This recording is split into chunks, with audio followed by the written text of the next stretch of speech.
everybody! Welcome to Apollo Justice Trilogy. Case number 4. Hi. How are y'all feeling this morning? Oh my god, I am a mess. I am so excited to play today that I might not have an intro here, in like a mini chit chat. I think we might just play video games. Oh, I did put on my heart rate monitor and I did not put it on. Like I put it on, but not the app.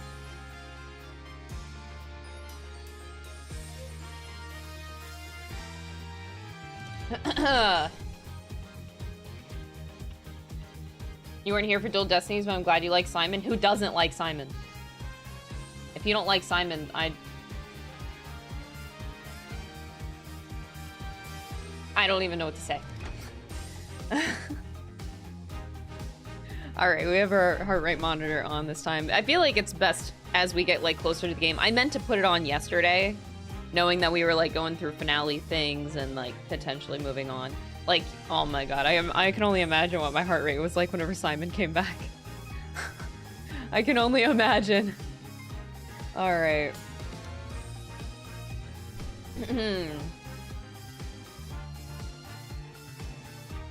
Simon Blackwell investigations with Athena. That'd be so cute. That'd be adorable. Anyway, yeah, I'm very, very excited for today.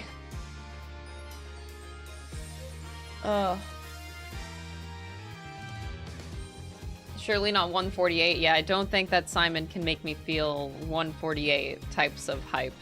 But I saw you numing case 3. Numing? I took that so slowly. I literally took 4 streams. That was not fast. I'd buy that in a heartbeat. Yeah. I would too. I actually would. I didn't realize how much I actually really liked the Simon experience. Now granted, okay, I will be completely honest. The reason I might like Simon a lot more though is because I genuinely feel like he is one of the best, he is the best thing to come out of Dual Destinies. So with not much other competition in that game, that definitely makes me think of him a lot higher. Like he seriously carries the game. Now, if the other aspects of the game were stronger, I don't know if I would feel the same way. But regardless, I can't deny that they did a very, very good job with him. And Athena as well, but I think more so on Simon. It's because Simon had the chance to shine fully, and it's like Apollo and Athena still had to like share that seat, so it's still a little bit weird. I do like Athena a lot, yeah. Orla is fuming right now, as Orla should. Like twin theory, come on.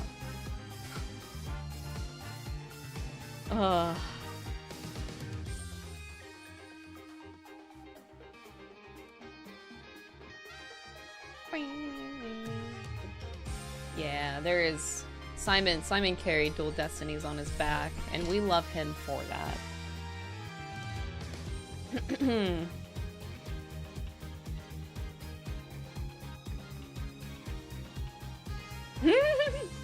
I had cheese this morning. I always have cheese on my bagel every morning, and my egg bagel and cheese. That's what I eat for breakfast every morning. I'm a changed woman, okay? I used to be a Cheerios kind of gal, cereal every day for breakfast, but no. Now it's egg bagel cheese.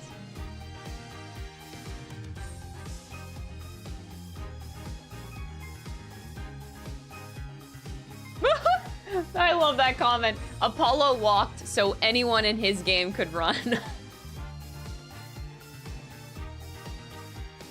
Bro, like even Phoenix. How wild is that? Even Phoenix right. Ugh. Oh wait, but we can't talk like this because we'll get some very heated Apollo lovers in here whining and complaining, like we're shitting on him or something. Like, bro.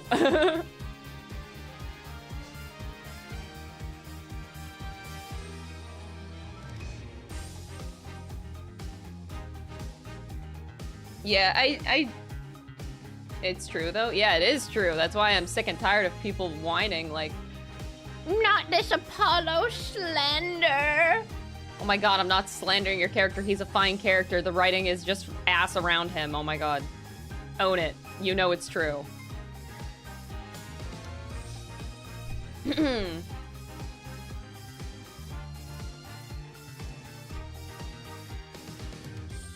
But I really do like that Apollo walked so anyone in his game can run. That is insane.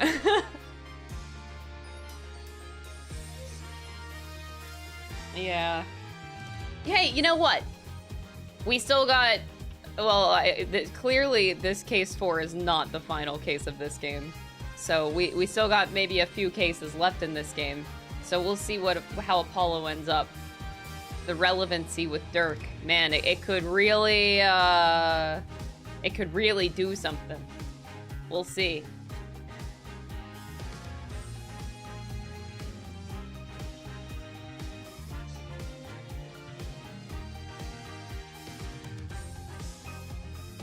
Oh, that's a good question. Do you miss the original trilogy? Kind of, yeah. Kind of. Because just in the way, like... Just in the way that I miss the cohesiveness that, like, the original trilogy had.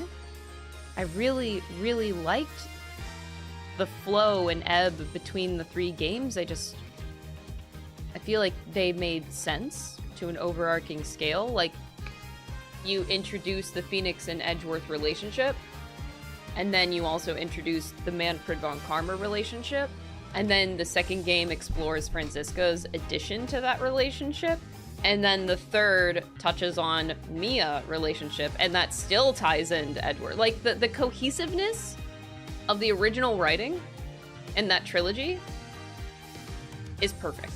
It has its flaws. Like, those games are definitely, like, they're not all perfect, but there's something about, like, the three of them together just being so mwah in terms of, like, yeah, I can't say a better word than cohesiveness, because these three games don't seem to have any of that, and it's kind of frustrating.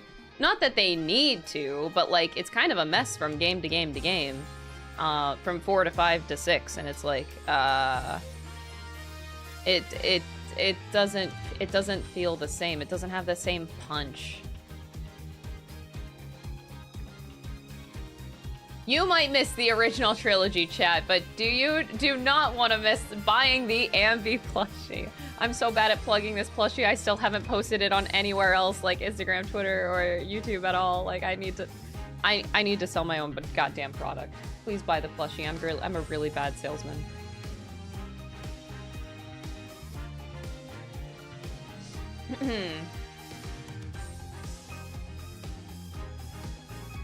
But yeah, I actually do miss the original trilogy, and it's not that these games have been bad. Like I said, like, I think they're a solid, like, 7 out of 10. They're not terrible, but it is hard to... It's hard to play these games when you're following, and like, you're following a chronological story, and you're following the original trilogy, which is clearly just not as strong. Like, it is a little bit rough, but I'm glad that somebody like Simon Blackwell exists.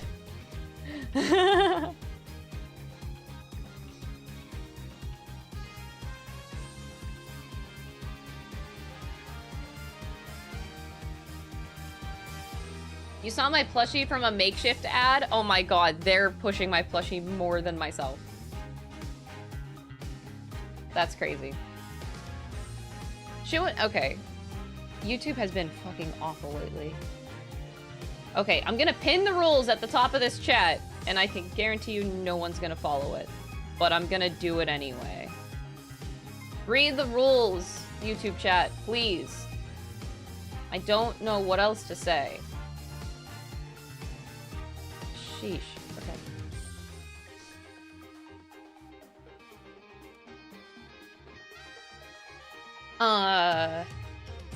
Yeah, I think I understand, like, this was never, like, intended to be made a trilogy, but I also don't think it's a bad decision. Like, making these a trilogy still makes sense. Like, there is some tie between all of these games. I don't think that that's a bad decision. I think just calling it Apollo Justice seems to be a very questionable decision. Even from, like, I'm a newbie perspective here. It just, I'm like, why are you calling this the Apollo Justice trilogy? That's why we're clowning on this man so much. It's like, okay, he's just not relevant, not nearly as much as everybody else in this game. So it's like you're setting up this expectation like, oh, I'm following this new protagonist. And I'm like, I'm not following this new protagonist.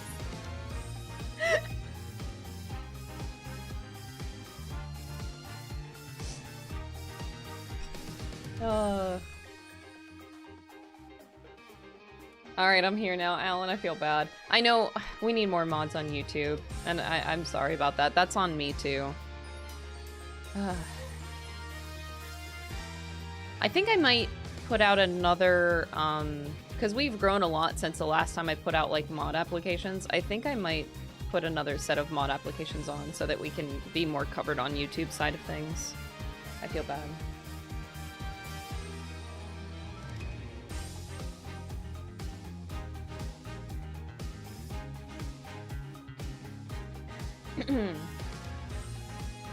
Apollo, Spirit of Justice. I don't know, just anything. You could just... I don't know what you would call the trilogy, like, because the original is like Ace Attorney Trilogy. It's just like, it's the original game, but they did call it, I think, Phoenix Wright. But then this trilogy, I don't know what you would call it. Like, it has no cohesiveness to it in terms of like one character that ties it all together, except for like still Phoenix Wright. But I don't know what you would call it. Just Ace Attorney Trilogy 2. But that sounds so lame.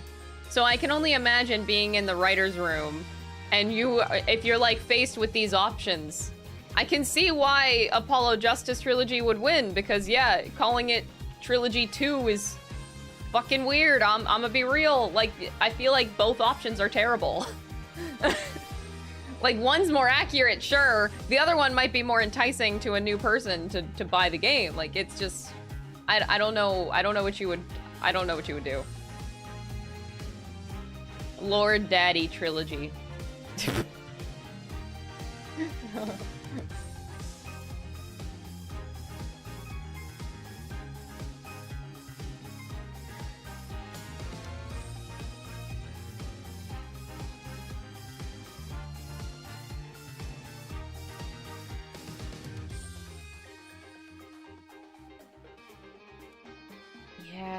Yeah. But anyway, so, you guys want to play video games? Because there's a good chance we see Simon again.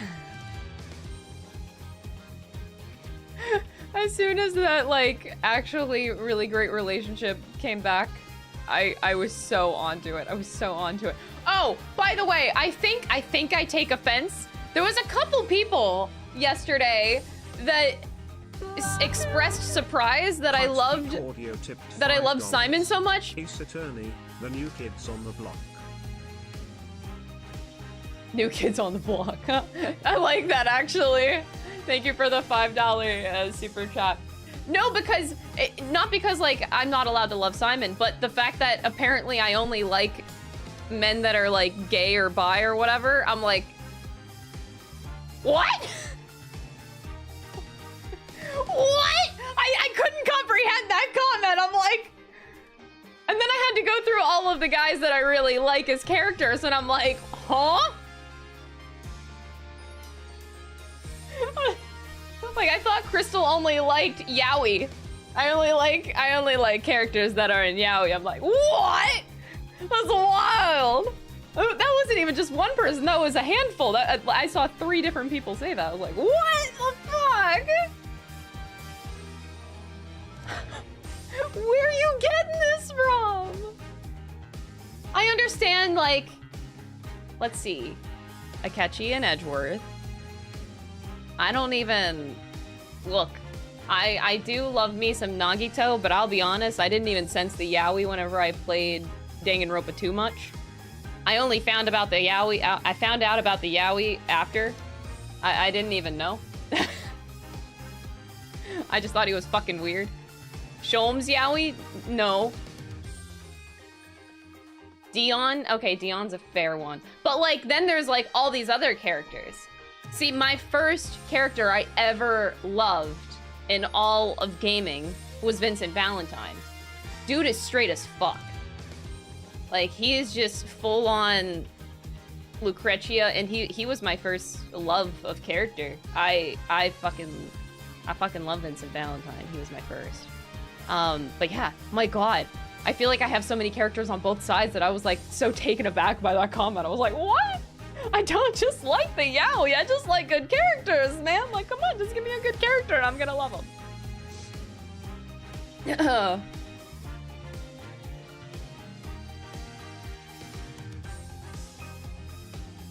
Yeah, I never got the, oh. Wait, I don't wanna, no, wait. Yeah, don't talk about Great Ace Attorney Chronicles in spoiler mode. But, Shulm's yaoi, I never got that, really. Wait, did I? Yeah, oh! The whole, you're making my mouth water comment. Okay, maybe that one. That one's pretty iconic. But, but I don't know, I didn't really get that either.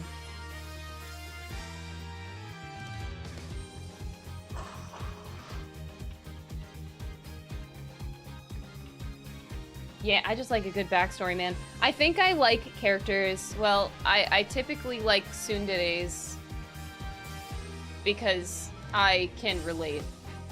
But also, I love, generally I like characters that like are, well, intelligent. I do like intelligence, it's a very attractive trait to me.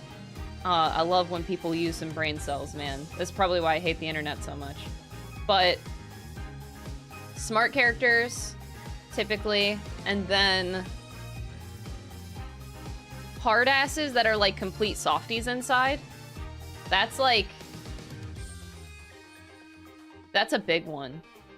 I really like people that like have such a strong front.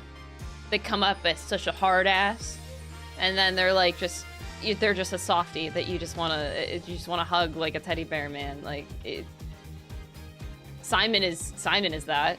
Simon is both of those things. Simon is both of those things, and Edgeworth is both of those things. That's why I love him so much. Those are like my coded characters. The two things that I love in characters the most.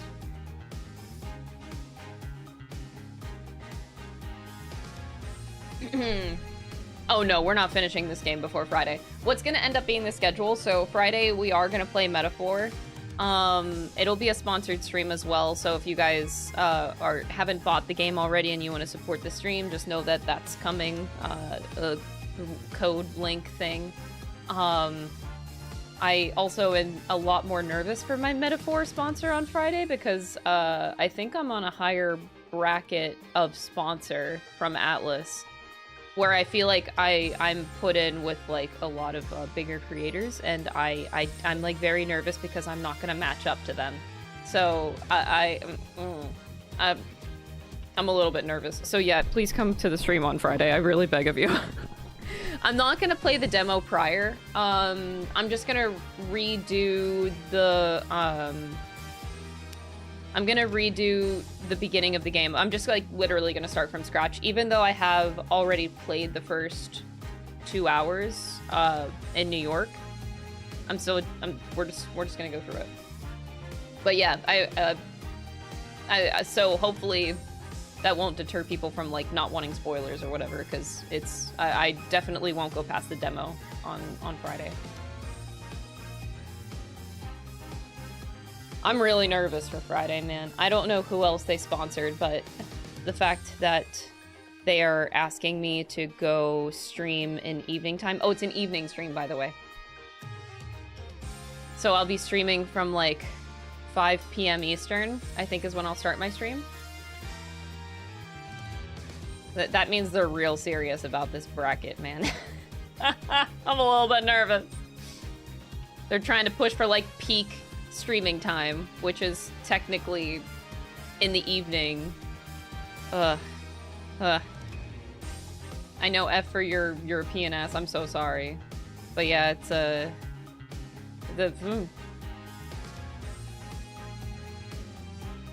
I'm so cooked. Alan, just, you don't have to join the stream. You can go to bed.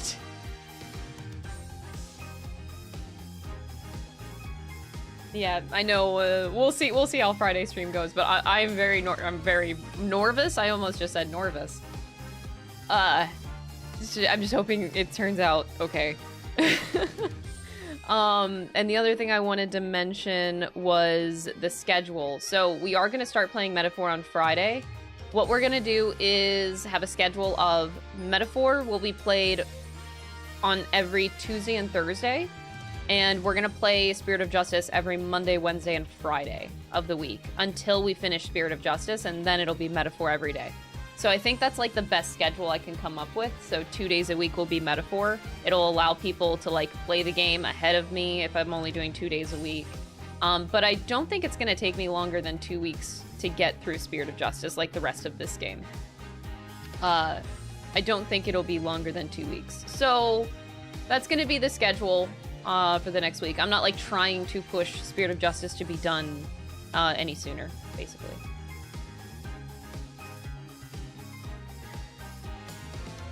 And then the goal is I'm gonna be spending 2.5 weeks in Japan. I fly out in the middle of November. So the goal is to finish Metaphor before I leave for Japan. When I return, we will play Investigations. That's the goal. And hopefully that goes well.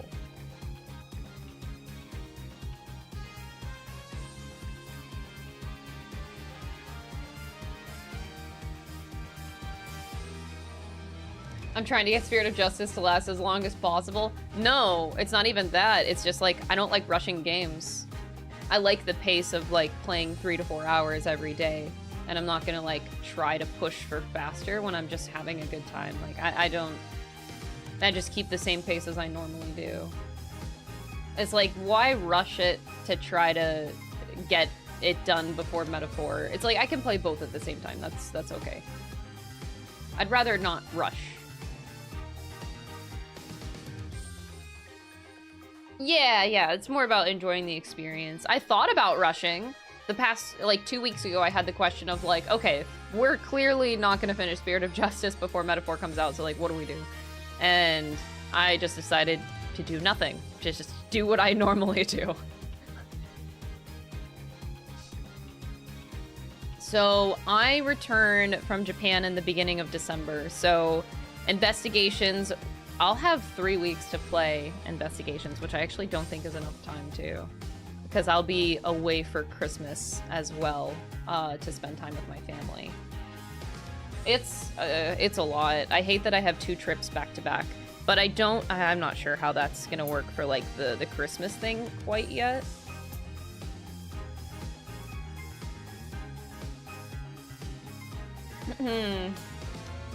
Yeah, I don't want to rush and have to skip past the wrong dialogue options. I like trying to milk all the dialogue, or most of it. I do purposefully I do purposefully leave myself open to experiencing things in a second playthrough in the future, so I will do that.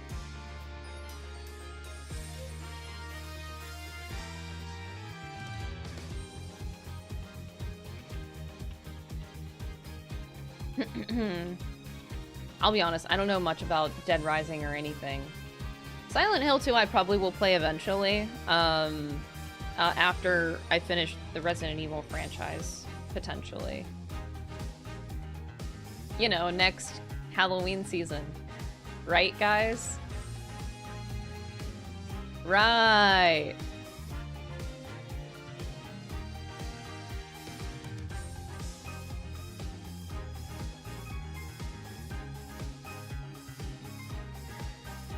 Ari Marathon next year. Look, I didn't ask Metaphor to come out in October. All right, stream is now in session. All sit your asses down. I'm gonna get my gamer glasses on. All right, I am so excited and nervous. I'm actually wondering if Simon's gonna be a witness. Is that even legal? Like, are you allowed to be a witness as a prosecutor? Is he? It makes me wonder if he is a witness. So we'll see. We'll see. All right, so we literally stopped right before they explained the incident. I don't even know what the fuck happened. So, the incident, okay. The incident is believed to have occurred at around 4 p.m. yesterday, May 12th. Okay. At a storyteller's theater called Kurukuru Tai. The victim was a great master of the Tornado School of Rakugo, or comedic storytelling. His name was Taifu Tornado. Oh, we got a map, too. Oh, what am I looking at? The scene of the murder was the theater's dressing room. It is accessible via the staff entrance hallway and has an inner and outer sliding door. Okay.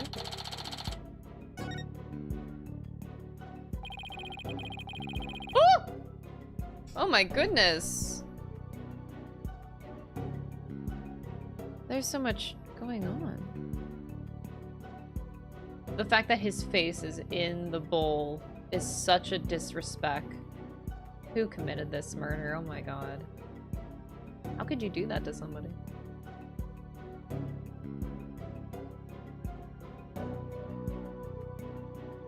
Wait, what's unplugged? There are two plugs. There's two plugs. I'm guessing one for the fridge and one for the TV.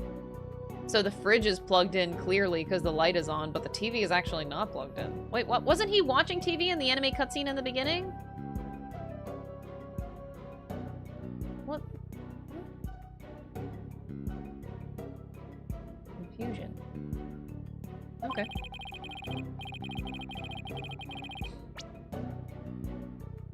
The estimated time of death is between 2 p.m. and 5 p.m. The cause of death is suffocation, though how the victim suffocated is yet to be determined. What? The autopsy found nothing unusual in his lungs or stomach, and there is no murder weapon. What the fuck?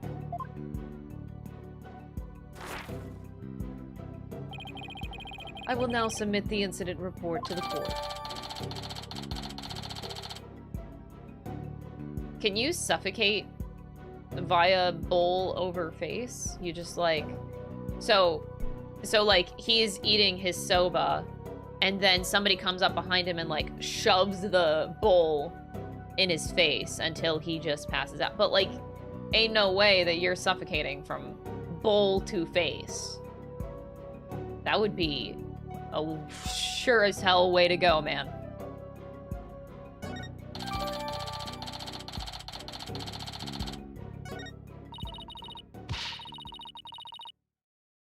Prosecutor Sadmati, how can you name Mr. Wet as the culprit when you don't know how the victim was killed or even with what?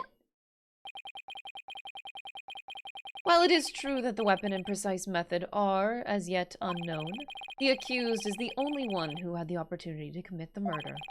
I will explain this assertion in further detail as we continue. Ugh, I guess this means he has some kind of evidence to present.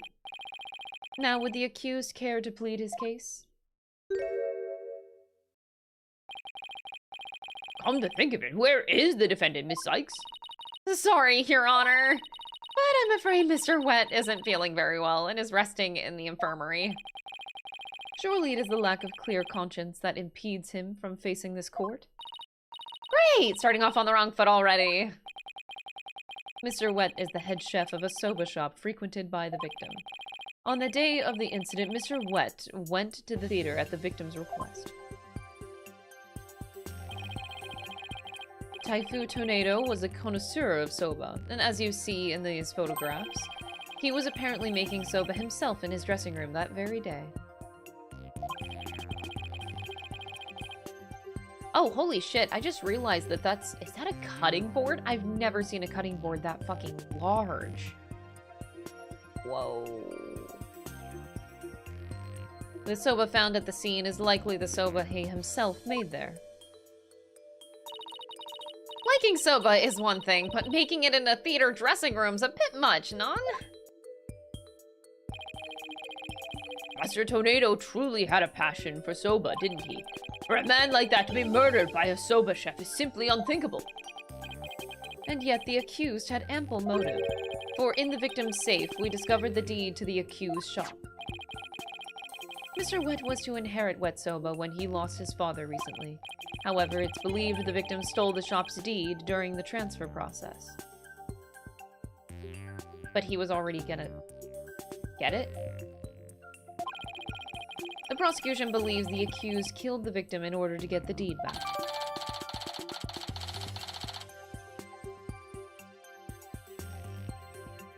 Okay. A murder over the deed to a shop. That does sound like a plausible motive. So that's what this case is about. I wish Simon had filled me in a little better. I could have contributed more than just 1,000 buckets of cold sweat if he had. Defense. From your demeanor, I gather you know very little about the details of this case. Yeah, all the details you just gave me are all I know. So this is a fantastic start. Really, really great.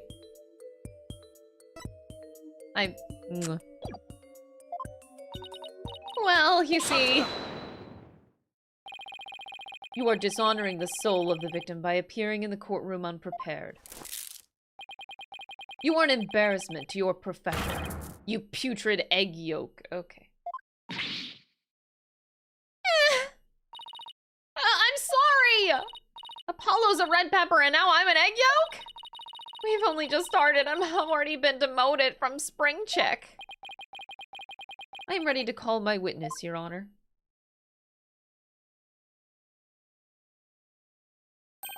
Let us listen to the words of one who was present when the crime was discovered. Someone who was there when the victim's body was found? It had to be... Please be Simon. I think that would be so fun if he was a witness. Very well, witness. Please take the stand. I only say that because, like, he said he was a frequent there. Please be Simon Blackwell. Is that your shoes? I don't remember. Oh, yes!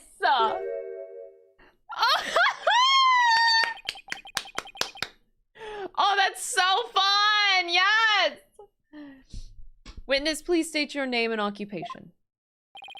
Oh! We stay winning. Simon Blackwell's a witness. Let's go! Oh! Simon Blackwell, prosecutor. Prosecutor Blackwell! You didn't tell me you were going to take the stand! There simply wasn't time. Wasn't time as they were bickering out in the hall.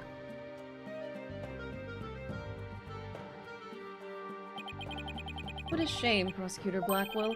Had you shared the damning scene you witnessed beforehand with the defense, we could have moved this trial along and saved the victim's soul that much faster. Damning scene? What in the world did Simon see? Is that why he wanted a different person besides Athena on this case? Because he's like, oh, this is gonna be a tough one.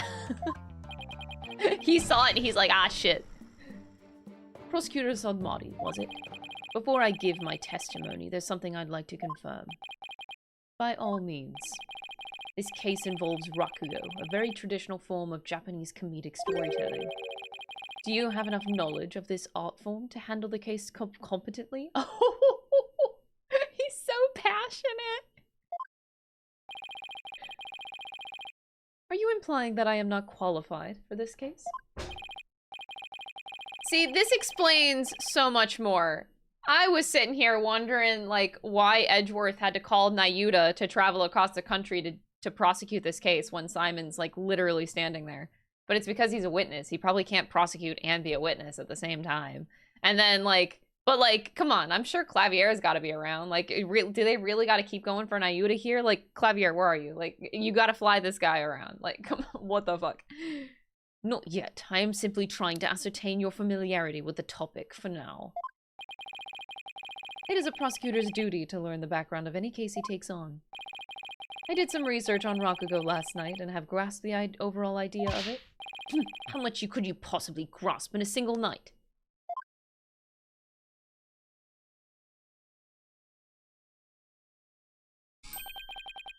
Rakugo is a form of entertaining storytelling that originated in the land of Japan. In it, the storyteller sits alone on the stage with only a fan and a towel.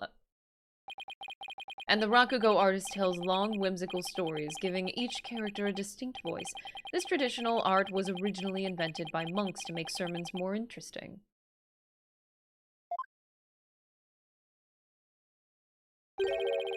Are you satisfied? If not, I could explain the 12 types of endings to such stories. Or shall I perform the famous story of Jugmu instead? Jugemu? Jugemu? I don't know. It appears you have put in a bit of study. Why is he angry about it? Fuck, I didn't get him. Your acknowledgement is most welcome, Prosecutor Blackwell. I can see why you are known for being quite thorough in your research, Prosecutor. Now, I would love to see you perform that story you mentioned, if you don't mind. If that is your honor's request. Jugamu. Whoa, double slap. Shit. Your Honor, could we please get back to the trial? Oh, right, of course. I nearly forgot. Seriously? Of all the things for you to forget. And now then, back to the case. Prosecutor Blackwell, please tell this court what you witnessed. Oh, please do, Prosecutor Blackwell. This is the best. Yes.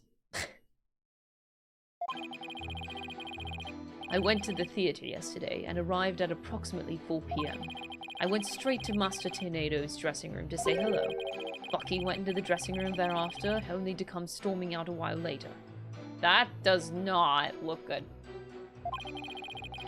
Master Tornado's junior disciple, Uendo apparently then entered the room soon after. That's when Uendo discovered Master Tornado's body. So this Uendo guy did it. Now wait just a minute here, Prosecutor Blackwell. With that testimony like that, you're practically accusing Mr. Wet of the crime. Yeah, that's the point. All I can do is state what I saw. I can't help how it appears. But a qualified and capable attorney such as your...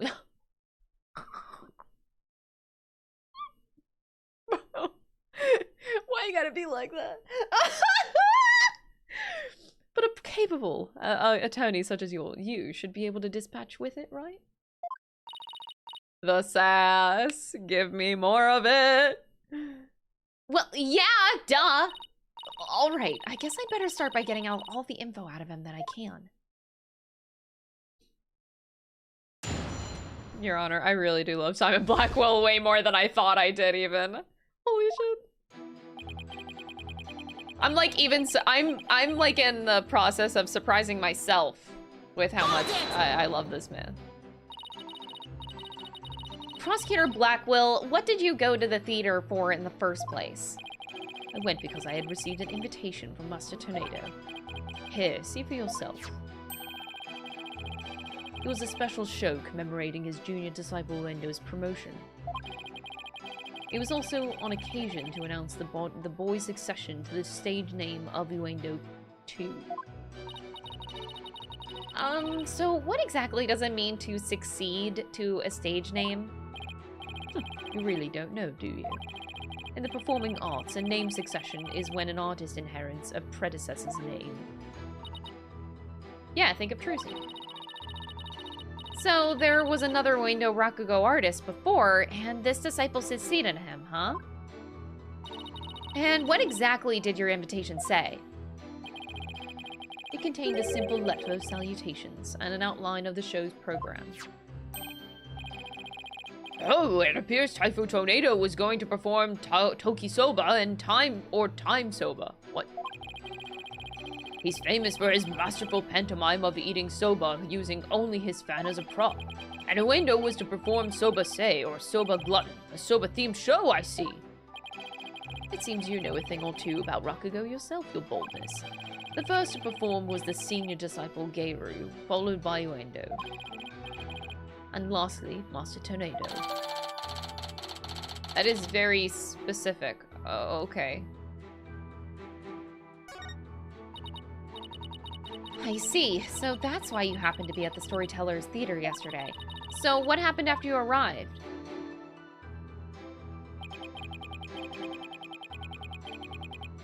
Hold it!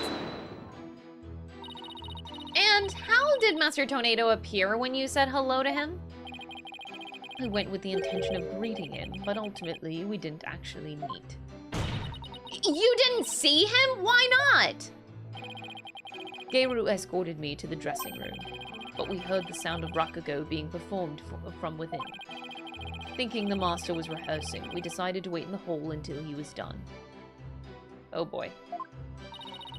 You heard Rakugo being performed in the dressing room?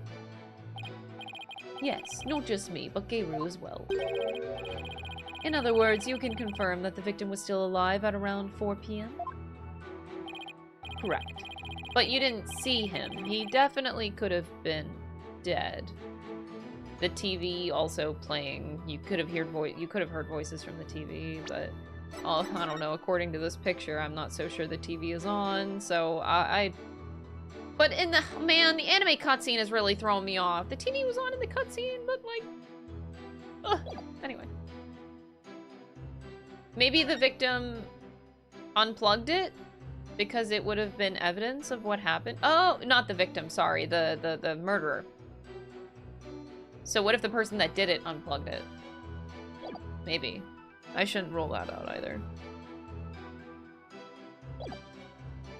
I couldn't hear him clearly though through the doors, but I'm sure it was Master Tornado. I could tell because it was the time sober routine being performed in there.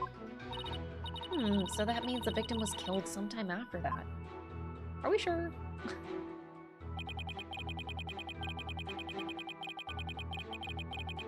Hold it! Please tell us in detail how Mr. Wet appeared at the time. Geiru and I were waiting in the hallway for Master Tornado to finish practicing, when Bucky appeared and entered the dressing room with his things. What happened after that? We heard what sounded like Bucky shouting inside the room. About 10 minutes later, Bucky came back out of the dressing room looking rather irate. 10 minutes later? That's a long time. Oh, that doesn't look good.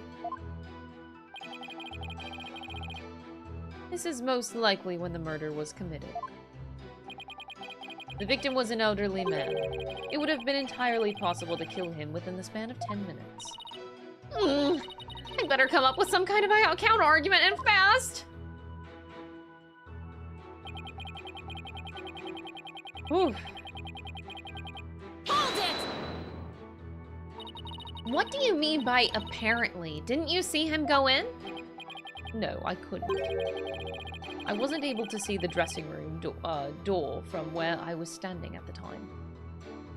Oh, I just realized there's a yard with a paw print. Wait, is there a dog? I didn't even see that. That did not register before. I wasn't able to see the dressing room nor from door from where I was standing at the time. Okay, but Geiru did? But Geiru was right in front of it, so I'm sure she saw it all. I see. And why do you suppose Uendo went to the dressing room anyway?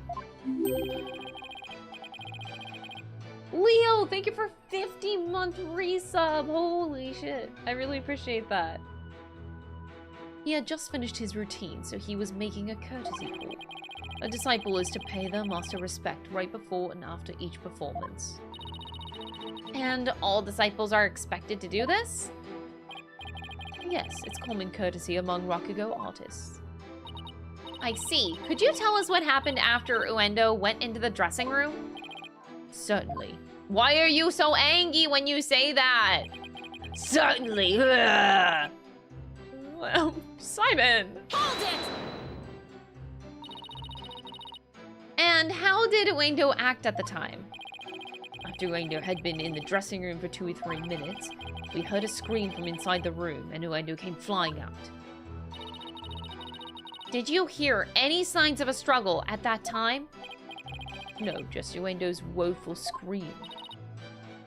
I see. Oh boy, this is not gonna go. This is not good. Ugh.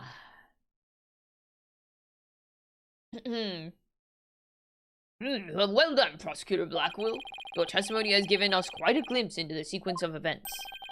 Thank you, Prosecutor Blackwell, and now, please allow me to summarize your testimony. Why? Why do you need to summarize it? We just heard him speak.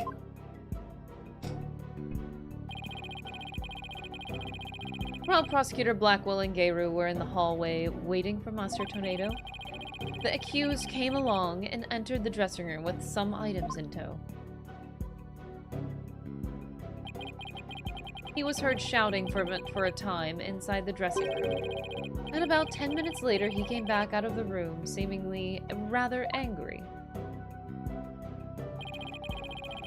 A short time after the accused had come and gone, Uendo Tornado went into the room. A few minutes later, after having discovered the victim's body, Uendo gave a scream and came running out into the hallway from within. Prosecutor Blackwell and Geiru and then ran into the room and saw the body for themselves. Dude, it's a self-report. Uendo walked in self-reported. From the circumstances, it is quite clear that the accused murdered the victim. This is crucial testimony indeed.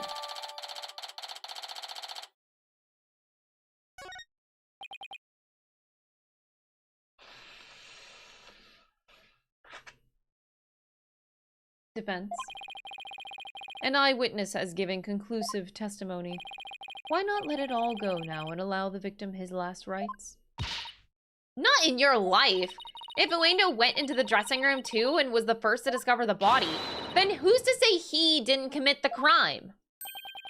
Uendo was in the dressing room for a mere 2, perhaps 3 minutes. He could not have possibly committed murder in that time, nor without making any noise. Pressing X to doubt. Oh, Simon, why did you have to give me that awful testimony? Prosecutor Blackwell, can't you give me something a little better to work with here? Isn't it up to you to ask the right question?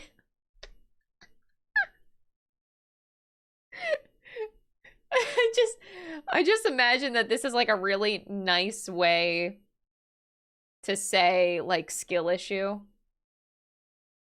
Isn't it up to you to ask the right questions? Like, it is basically just skill issue, bro. I'm certainly willing to tell you all that I know.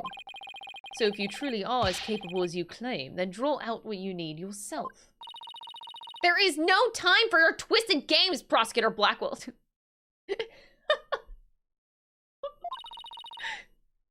Just admit you don't remember it all that well.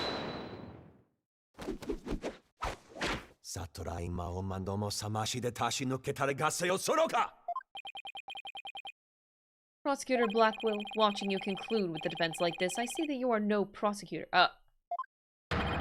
Be gone, witness. You shall haunt the sacred hall no more. How dare you treat me like some evil spirit to be exorcised? He's been through enough. Simon's been through enough. Fuck off. I'll remember this, you blackguard. Wait, no! He's actually dismissing him? No! Nayuta's the worst prosecutor in the world! Fuck off! Bring him back! Oh god, I hate— oh my god, the hatred just went. And based off of literally nothing!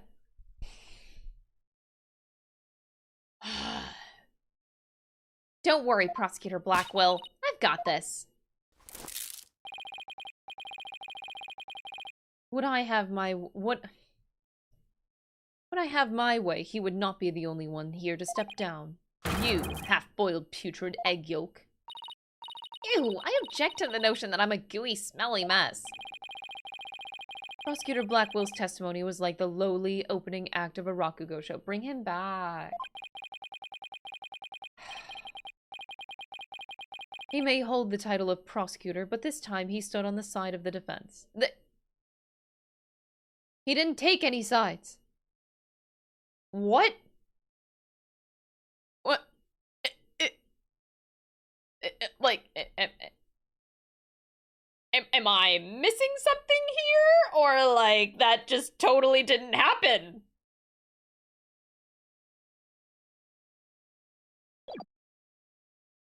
What the fuck is he on?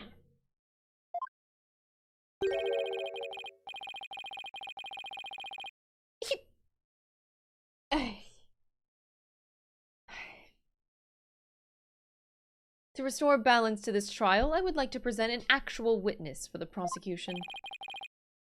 And who is this witness? The person who was with Prosecutor Blackwell when the body was discovered. Gayru? She's another entertainer of the Tornado School, Miss Gayru Tornado.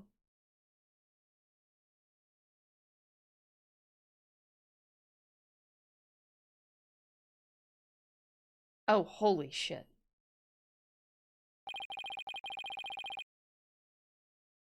Please state your name and occupation, witness.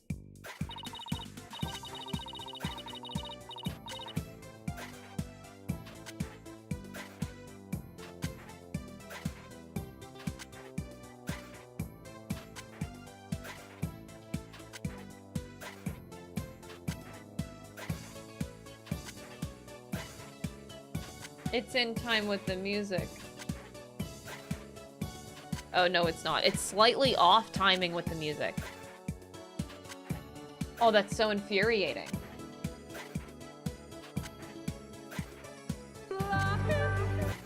Mr. God Complex tipped $5.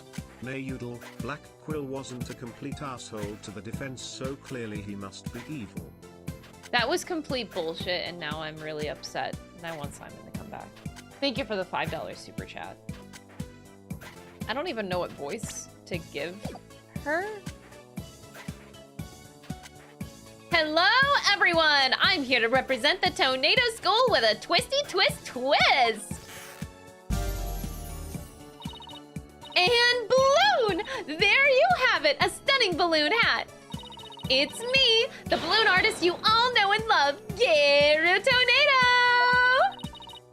Just call me Gayru, sweetie. 1, 2, oh.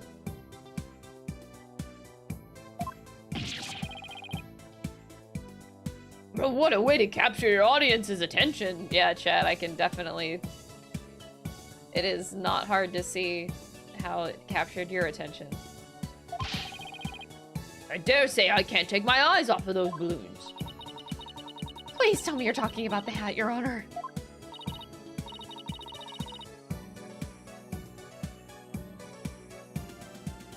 I get... Okay.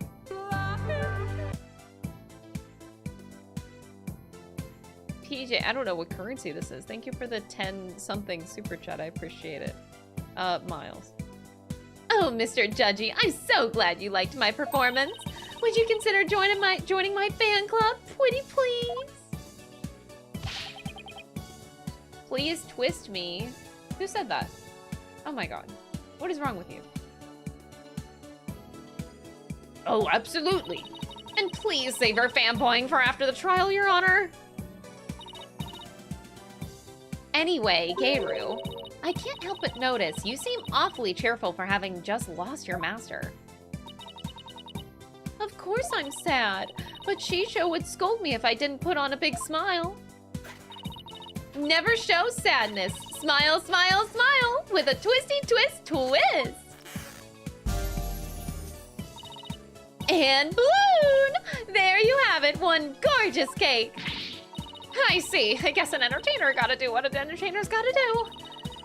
Her balloon art's worse than a Rorschach. I don't know what that is. A Rorschach test. Sorry, I want to Google this. Rorschach test? Oh, it's one of the... Oh, okay, okay. Subjects' perceptions of ink blots are recorded and then analyzed using psychological interpretation. Ah, yes. Okay. I didn't know that was the name for that. I've seen that before, though. Okay. Okay. All I saw was a severed monster head. Keiru, you're obviously a balloon artist, so how did you come to be a member of Rakugo School? Well, my father, my late father, that is, was a Rakugo artist, you see. So I joined the Tornado School to be just like my daddy someday. I see. My father and I owe so much to Shisho, our master, but that Buckwheat. Oh, how could he? I want to see him pay for what he's done as quickly as possible. Your distress is entirely understandable, and my condolences for your loss. And not only that, but you have more to say about Mr. Wet. Every time he comes to deliver soba to us, those voices just blended together. Every time he comes to deliver soba to us, he yells at me. He always tells me to get away. What? Is there any reason why he would say such a thing to you? He says the smell of my perfume will get into his soba and ruin it. Like, how can he say that? This is a great scent! How very rude of him. I don't blame you for being upset. Excuse me, Your Honor, but please don't let Geiru's balloons bias your judgment. Mr. Wet hasn't been proven guilty yet, remember? It will be interesting to see how long that fire of yours will last, offense. Now then, Geiru, please share the truth with this court.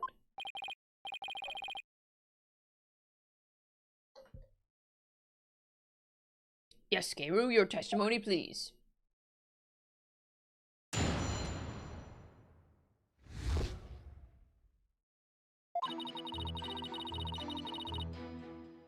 From 4 p.m. to a little after 4:20 p.m., when Shisho's body was found, Simon and I were standing in the hallway in the front of the dressing room.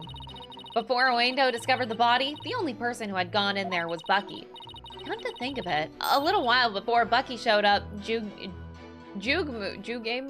I don't know how to say it. Jugemu. I kind of want to say Jugemu because it's like the theme.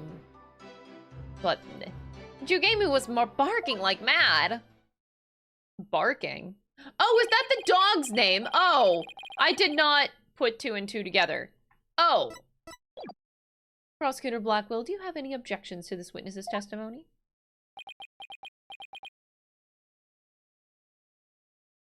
No. Make up your bloody mind, sad monk Sadmati. First you exercise me and now this. Just let him stay here. Just let him stay here. You need only do as you are instructed by this humble servant of the Holy Mother. Humble servant, yeah. Real humble. As there are no objections, Your Honor, let us move on to the salvation of the victim's soul. Hey, I'm the defense here, Prosecutor Sadmati, and I just might have an objection or two once I actually cross-examine the witness. So what are you asking Prosecutor Blackwell for? I'm the one you should be checking with. There's a passage in the sacred scriptures of Korainism. Do I care?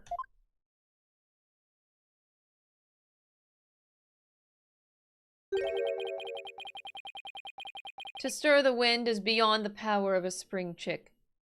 Thank you for verifying my point that, in fact, I actually do not care. In other words, the inexperienced are useless. With that in mind, it seems more judicious to consult Prosecutor Blackwell. Don't you dare laugh at this. Don't you dare laugh at this. He doesn't even see you as an adversary, likes to know. Well, I won't let either of you insult me. I'll show you I'm no inexperienced spring chick. Your Honor, I'm ready to cross-examine the witness. I hope you can make Prosecutor Sadmati see you as a worthy adversary, Miss Sykes. What is the plot? I'll allow your cross-examination, so you'd better strike while the iron is hot.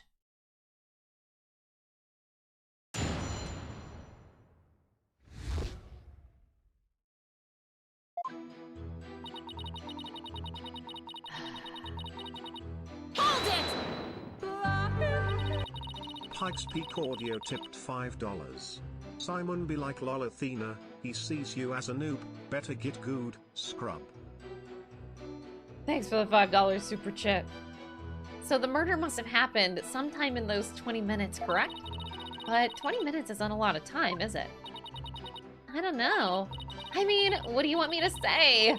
That's what happened, you know? Isn't that right, Simon? Yes, Geiru and I can both confirm that Master Tornado still lived at around 4 p.m. Oh yeah, you can, can't you? See? But they didn't actually see him, they heard him. Hold it! The fact that the two of you were there in front of the dressing room means that you were able to see everyone who went in and out, right? Of course! Oh, are you insinuating that I was daydreaming or something while standing up or something? No, of course not. I saw everything, I tell you! Fine, so you say anyway. But did you really? Before Uendo discovered the body, the only person who had gone in there was Bucky. Only the defendant and Ueno entered around the time of the murder. That's right! That's why it must have been Bucky who killed poor Chisho. Let's take a deep breath, okay, Geiru? So, not a single other person set foot into the dressing room during that time? I already told you over and over, didn't I? There was nobody else. I must apologize on the lawyer's behalf. Even her memory is that of a spring chick's. Please overlook her transient. I really don't care. Oh, I see. Poor thing. Hang in there, sweetie. Hey, who are you calling a bird brain, buddy?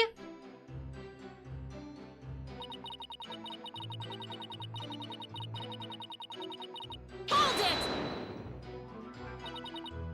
Jugemu? That's my doggy! I keep him at the theater. Let's see. With a twisty twist twist! And balloon! There you have it, my cute little Jugemu. He's kind of creepy looking. Oh, but he's a really, really good boy. And why was Jugemu barking? Do you think it's because he saw someone suspicious? If so, then we'd have a new suspect in this case. Now why was he barking again? Oh, I remember, because it was time for me to feed him. So I went into his yard and gave some food. Couldn't somebody have slipped into the dressing room while you were doing that? Nope, the door into the yard was wide open. I would have seen if anybody went into the dressing room. Prosecutor Blackwell, come down to the stand for a sec, please. I'm also asking that same question. Please. How many times must I do this? You saw what Geiru was talking about, right? So why didn't you mention it before? I can't be expected to remember every minute, minute detail. Well, remember them now, please. Did Geiru go out into the yard? Oh. Oh, wait, but can we just, like, admire Simon Blackwell for a moment here? There's a dog on the screen, but I don't give a fuck.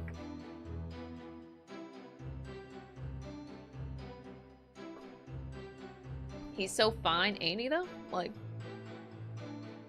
damn. Prosecutor Blackwell.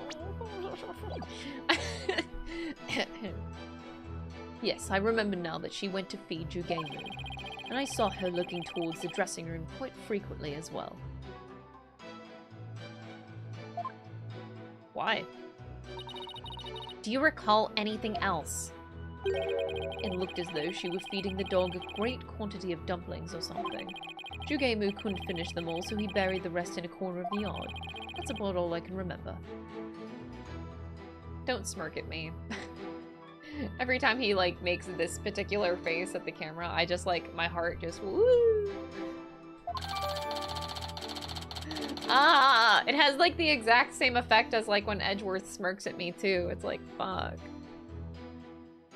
Like, you can't just smirk at me.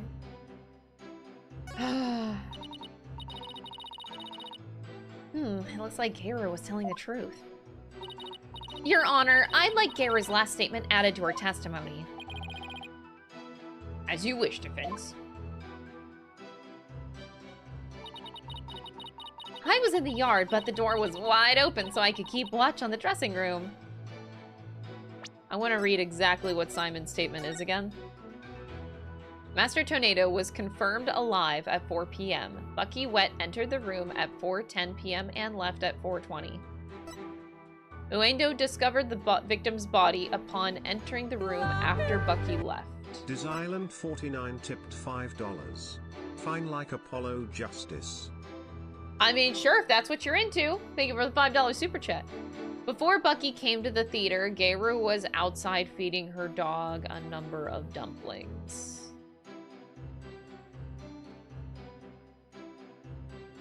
The dog buried his leftovers in the yard. Why is this important? That seems so weird. Okay. So inside the envelope was a ticket to the show and a letter from the victim. The letter contained a simple greeting and a rundown of the show's program. Geiru was to perform her balloon act, and then Uendo was to do his soba glutton routine, and finally Master Tornado was to perform his time soba routine. Okay.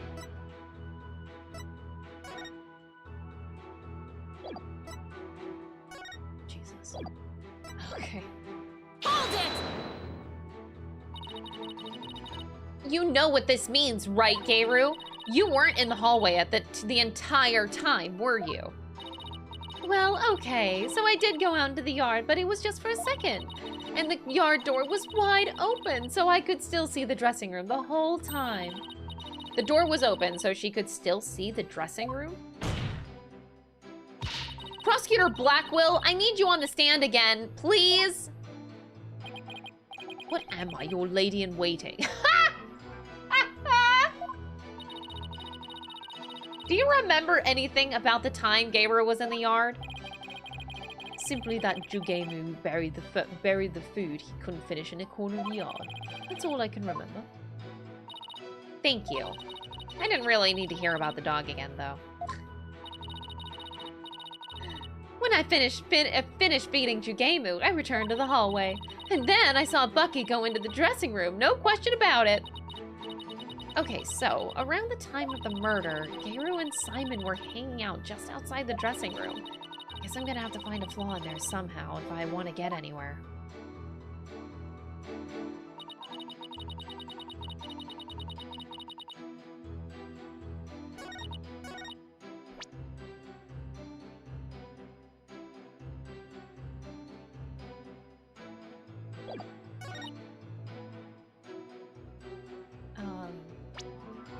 I think.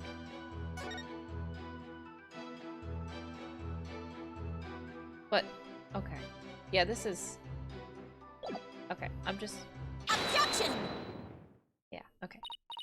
So you were able to keep an eye on the dressing room while you were out in the yard? Is that correct? That's right! The door out into the yard was wide open. Sorry, but that makes 0 sense. Take a look at this diagram. No, she means... of the backstage area. There is a clear contradiction between this diagram and the witness's testimony. Oh? I'm afraid I don't understand, Miss Sykes. Please point out what contradicts the witness's testimony. The window? Which one do you want me to point at? Where she was, which was apparently here? Or, like, the window? Or, like, the site? Like, I know what I want to say, but what do you want me to fucking point at? What? The window? The... like, where she was? I'm gonna point out the window. You can't see the door. Take that! I don't know where they're going with that. This is very strange to me. Like, which thing do you want me to point out here?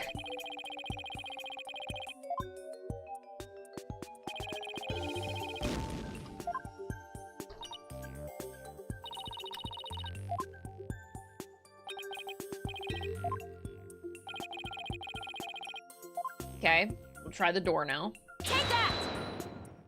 Okay, there we go. Gayru was in the yard near the doghouse. Prosecutor Blackwell even saw her there. And while she was out there, the door to the yard had been left open. Ah, I see. Yes, if the door to the yard was wide open, as Gayru said, it would have blocked her view, making it impossible for her to see the dressing room. What? No way! But even if there were admittedly a few moments Gayru was not keeping watch, how much would that really affect this case? It would greatly affect this case. From the spot Prosecutor Blackwell stood, he couldn't see the dressing room door either. Anyone could have entered the dressing room during that time without being seen.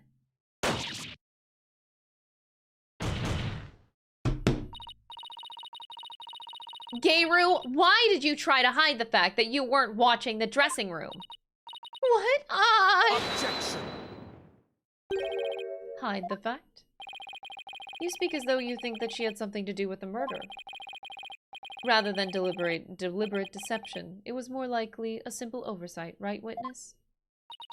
Well, I was so shocked by what happened. I was just confused, that's all. Even though she's trying to keep up a brave front as an entertainer, the truth is that she is being torn apart by grief.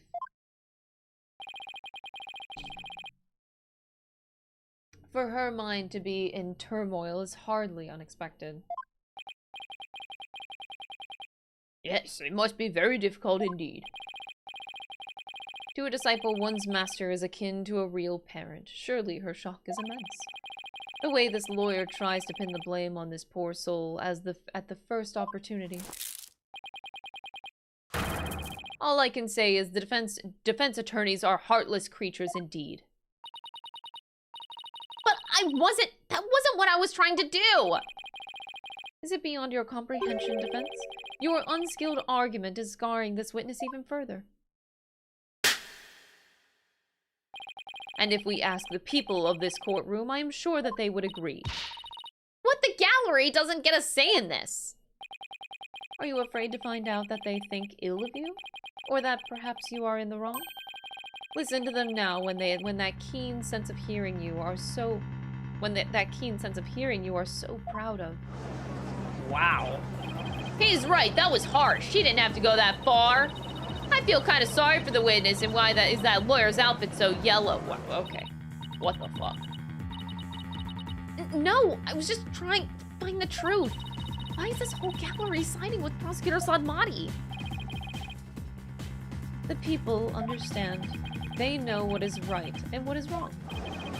That lawyer's still in training, isn't she? Why is she all by herself? I hear the voices of the gallery. I can hear the voices of their hearts. It's so intense. I feel so alone up here, writing by myself. Are you afraid, child? It is ludicrous to come to a trial with such paltry preparation of the soul. I command you to leave this courtroom at once. But I can't give up. I have to. Keep pressing on. As long as there was a moment when nobody was watching the dressing room door, the defendant can't be convicted solely on Prosecutor Blackwell and Gayru's testimonies. Even now you would continue to resist. You are childish in defeat as well, I see. I'm not out for the count yet, Buster. I'm just getting started. Despite your posturing, is it not true that your resolve could crumble at any moment? With but a little push, you would surely succumb to despair. Okay. A little push, such as with this piece of conclusive evidence? Conclusive evidence, huh? That is correct. We found a critical piece of evidence at the scene of the crime. The victim's dying message, which clearly implicates the accused, Bucky. Dying message? You cannot write a dying message. What?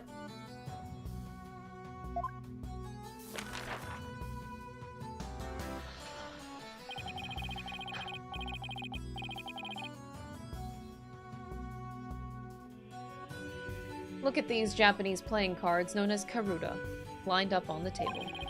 These special English version Karuta cards spell out a message.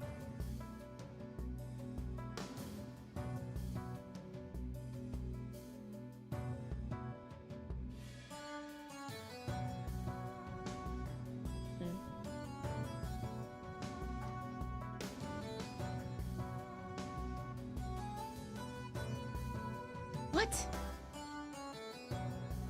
But they were moved around. That literally makes no sense. Holy shit. That message, wet number 4. Oh my god. Wet number 4? You mean wet noodle number 4? This is so pathetic. Yes, wet noodle number 4, as the 4th head chef of Wet Soba is also known. This message points to none other than the accused Bucky. This is such a piss poor argument. Oh my god. I'm not gonna lie, after playing all these games, I start to get really tired of the whole, the victim wrote the dying message that they tried to say the murderer's name in their final moments. Every game at least has one. I'm pretty sure. Pretty sure every game at least has one. I'm like, at this point, I'm like, come on. Come on. That makes perfect sense, doesn't it? Wow, great job, Mr. Prosecutor. Oh no, this is really, really bad. What do I do? What do I do?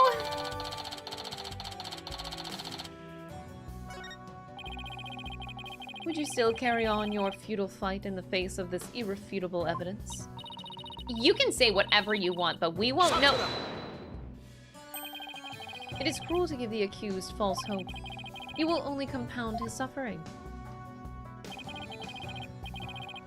Wise people of the courtroom, do you not agree? He's right. It's cruel to make him suffer when there's conclusive evidence. Competent noob. I feel bad for the victim and the defendant. What? But I'm trying to prove Mr. Wet's innocence here. I know you can hear them, defense. Their voices implore you to save the accused soul.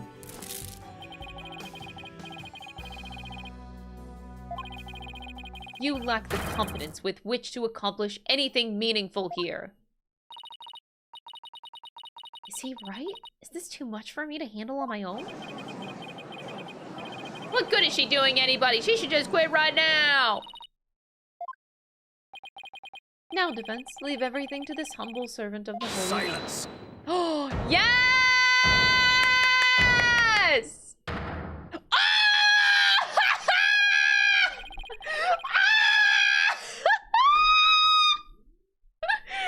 Yes!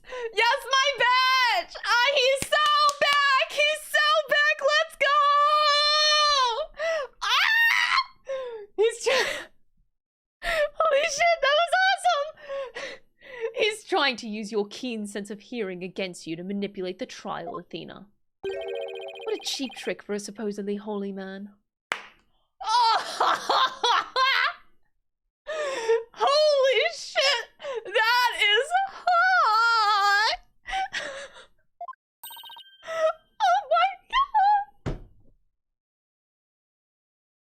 That is so hot! Holy shit!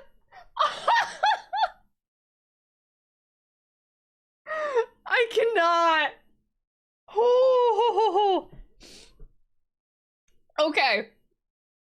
Goddamn, Simon Blackwell. He's like, he's not gonna tolerate the attack on Athena, and he like immediately comes to her defense. That is peak attractiveness and cuteness. Oh my god. He cannot stand by and let that happen. That is so cute. I love you. Oh. Okay. Okay. Can we like take a minute to just stare at Simon like this?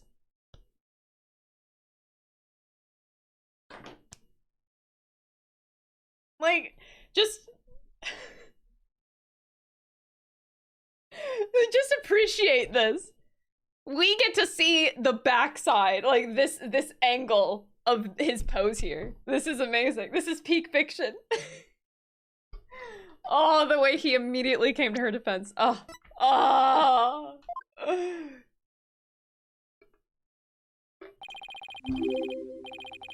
God damn. Better take a thumbnail pic.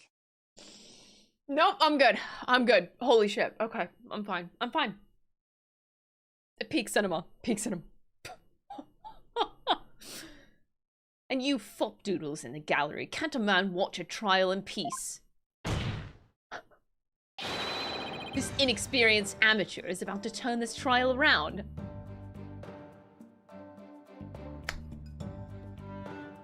So cute! Not only just insult the gallery for being dumbass people that are hive mind with one singular brain cell they pass around. But he also just defends her, and it's so cute. And the music, and the music too. Just Your Honor, I love them so much.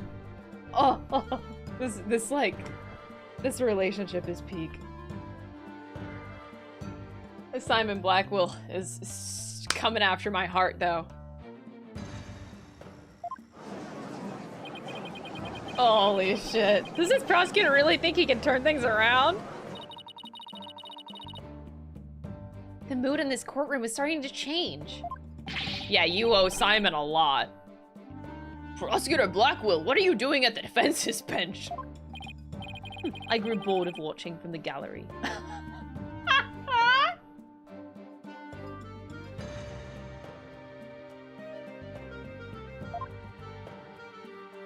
Oh God, I'm fine. Victor _ the _ Rivers tipped $5. Did not play Dual Destinies. This was my introduction to Simon. This was your introduction to Simon Blackwell? Oh my God, this moment is made so much better if you know him though. Because I feel like if this was your first time experience Simon Blackwell, like, would you not understand the relationship here with Athena? Because I feel like, to me, this is what makes this moment so peak, is because Athena is being put down by everybody in the courtroom, and Simon comes to her defense because he cannot, like, they have such a strong bond that he cannot just stand by and let her take it. It's so adorable. Like, oh my God, without context, I'm like, this moment would not be as peak. That's the part that is so attractive to me. I'm like, oh my God. The way, the extent to which how much Simon actually cares, despite being a hard ass all the time. I love him so much. I love characters like this. God, it is my fucking, ugh. It is my weakness. Ugh. He's not gonna take this. And like, just the fact that he both cares about Athena, but not only that, but he cares about this like random ass soba place. He's just such a fucking dork. It's just like Edgeworth, like with his secret caring for like the Steel Samurai, and he's just a fucking idiot. Like, same energy, and I'm here for it. Besides, if I were to leave this trial to this spring chick and lose my favorite soba shop in the process, I will be quite cross. I love this. You voluntarily stand on the side of impurity and sin. Truly, what a fool you are. Oh.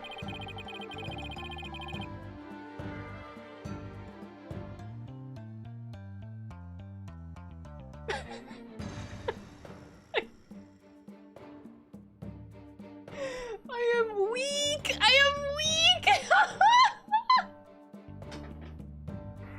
Oh, Jesus Christ.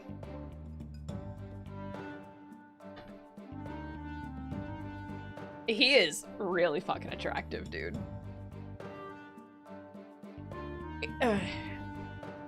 I will admit that he is much more attractive than Edgeworth, like on a physical attractive scale. He does have Edgeworth feet. Yeah. He's so good. I am not normal about this man.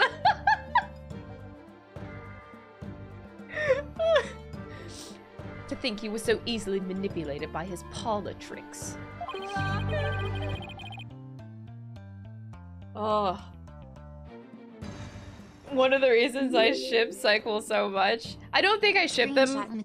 It's just like they remind me of my relationship with my brother, where I feel like my brother, well, he's not as sassy, but like my brother and I are very close, and I do feel like he would do this same thing.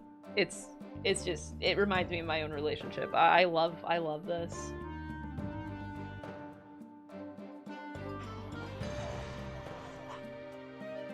I mean, it's totally okay. I'm not gonna bash on people for seeing them as like an actual ship. I don't care what you think.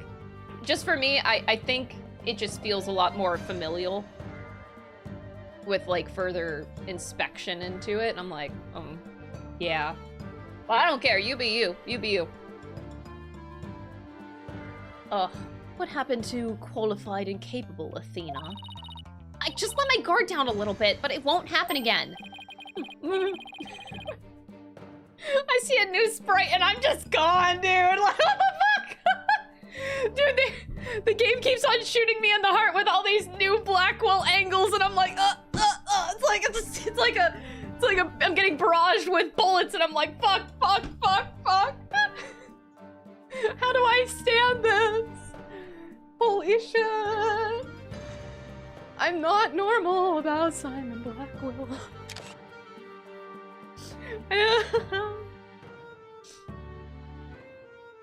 Okay. Look at... How do you not look at this face and just love the fuck out of him?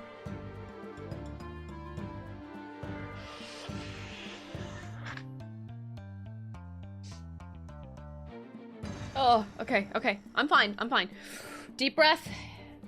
Keep it together, Crystal. Keep it together. Okay, we got this. Was that a screenshot? You bet your ass it was a screenshot. No shame. Then gird up your loins and steel yourself for battle. Oh god, this is way too hot. Okay. I'm not girding up anything in this skirt, but I am ready to get serious. It seems there is now yet another soul I must cast down into hell. I was in prison for a long time, and hell sounds no worse than cell, to be honest. Oh.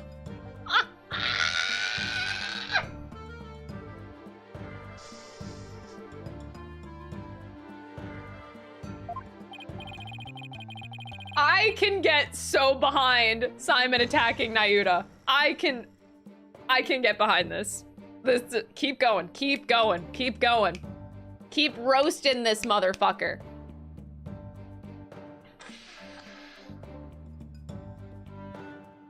Oh, this is so, like, oh, this is satisfying.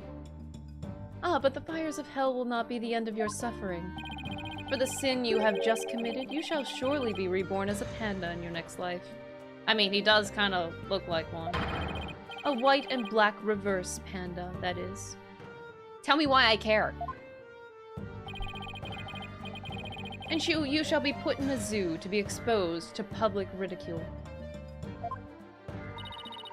A threat like that won't work on Prosecutor Blackwell. After all, he's already used to looking like a panda in this life. Who are you calling a panda?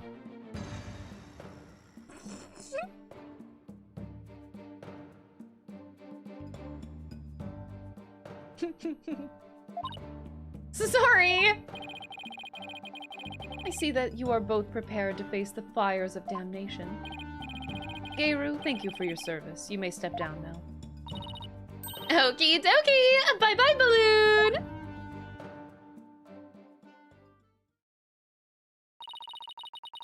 Does everything have to be about balloons with her?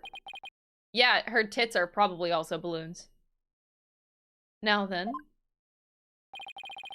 I have a witness prepared to testify about the Kairuda cards. And who is this witness this time? The first to discover the body, and someone who witnessed the crime scene firsthand. Mr. Uendo Tornado.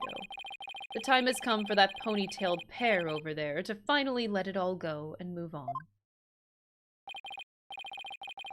Very well, let's bring in this witness then.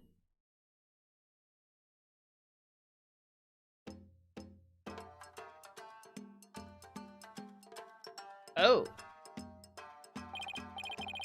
Witness, please state your name and occupation. Oh boy. Quite a design. I am the Rakugo storyteller, Uendo Tornado.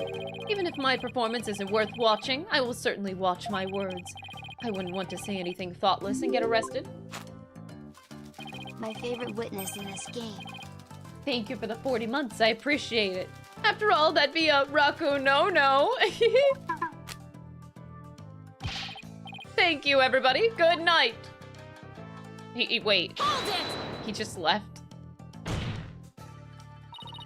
You can't leave yet. You're only just introduced yourself. Oh, my. Are you a fan of mine, miss? Would you like my autograph? One moment.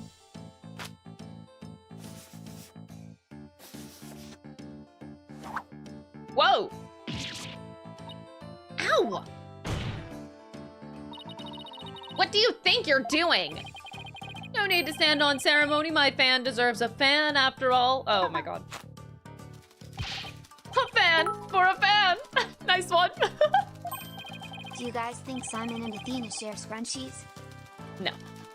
Oh, why if it isn't Simon? How are you on this fine day, sir? Quite a dilly of a pickle we found ourselves in, wouldn't you say? I don't believe I've ever seen you talk quite so much, Uendo.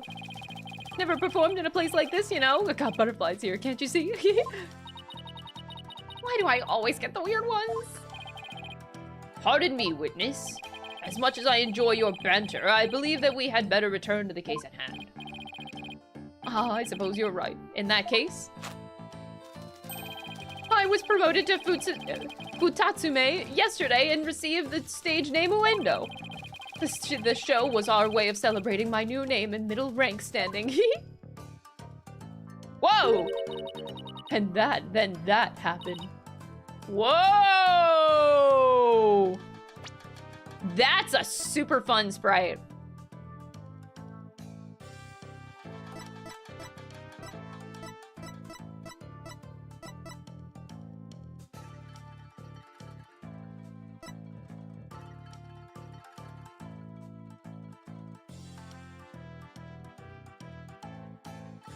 Dang. Okay. So after Geiru, he has less experience, but he's become higher ranked. Okay. And then that happened. I never dreamed something like that happened, not in a million years. And just as I got my chance to start repaying my debt to Shisho. Yeah. Plus I'm worried about Geiru. Oh my god, anytime a picture comes up, I just can't stop. Like, my eye immediately went to Simon. Like, I am wholly fucking down bad. There's, like, this whole other side of the picture, and my eyes go... Shoop! Like, Anyway. The way she clung to Shisho, poor thing. I told her to keep a stiff upper lip. Stiff like rigor mortis. Keep telling those lame jokes and Shisho will come scold you from the grave. I wouldn't mind getting yelled at, you know, if it meant seeing him again. Uendo, please. As charming as your various characters are, this isn't a Rakugo stage. Let us hear your testimony now, witness. Tell the court about the evidence left at the scene, the proof of the accused's guilt.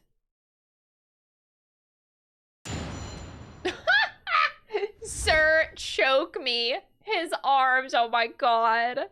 Chat just as down bad as I am. Let's fucking go. Aston Burr, thank you for the prime. I appreciate it. Enjoy your emotes or else. I noticed Shisho's dying message right away. The stiff cards were right there next to the stiff, you see. Hey now, enough with the silly puns already. Anyway, I got the meaning right away. I knew it must have been talking about Bucky. Oh my god, wow. That was the master's final message, left that he was drowning in soba broth. It's so like Shisho not to write Bucky's name outright, plain and simple, wasn't his style. Well, that was certainly a more entertaining testimony than usual. I think we need to give claps for that one. Hold it! Fuyuku, thank you so much for gifting us up to Simon Blackwell Sensei. I appreciate it. Holy shit. This is crazy. Oh, thank you. Oh my gosh. Kethri, thank you so much for the Prime sub as well. I really appreciate it. Enjoy your emotes. Thank you guys for all the support. The variety of characters performed by the witness was absolutely splendid.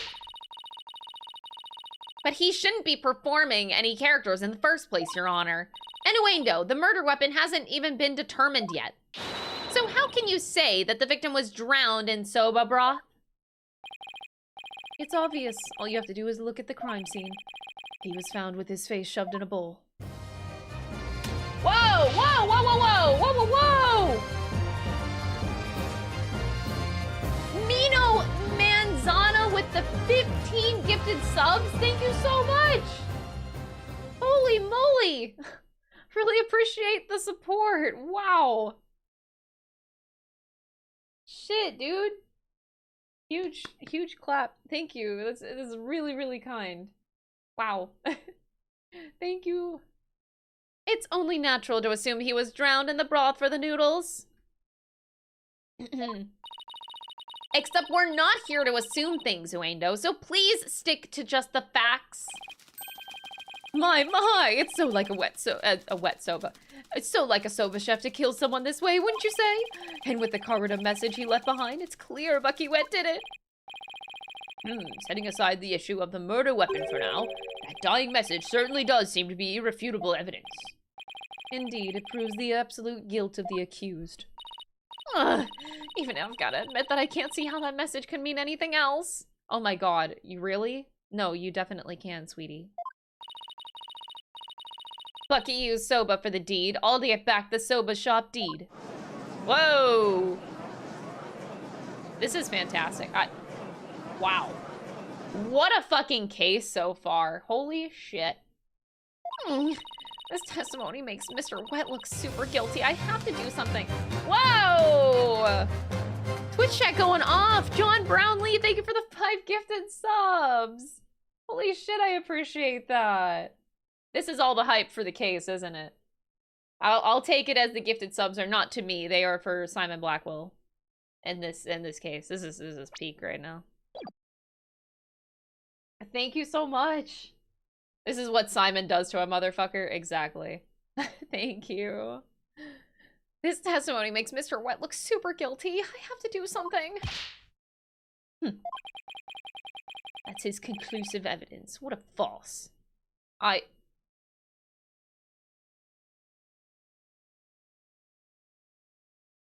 really gotta stop staring.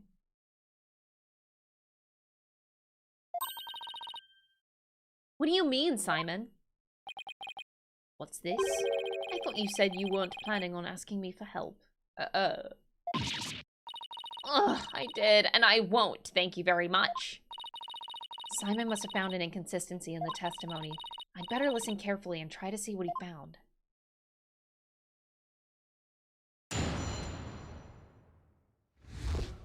Do you want to see official Simon art similar to the Miles and Phoenix one? Oh. Do I?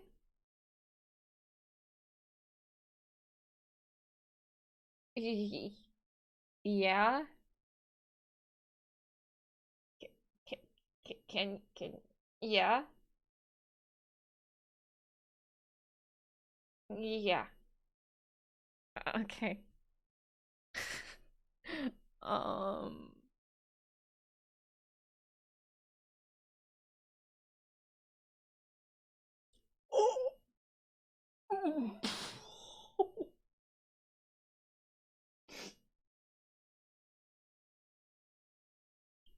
Bro. What the fuck? What the fuck? This is not okay. Who did this?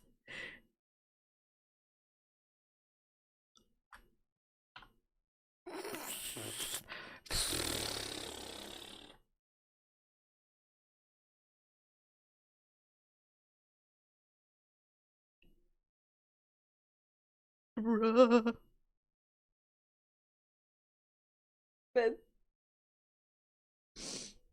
This is real? Oh,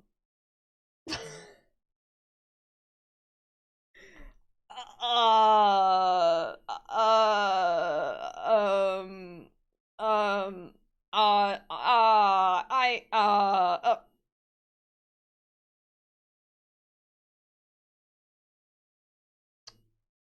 why, why did they?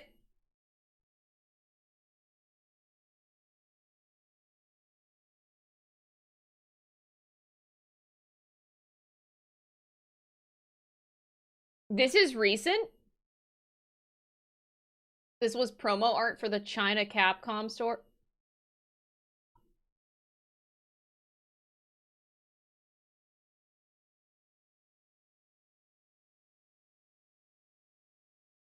Mm. I, mm.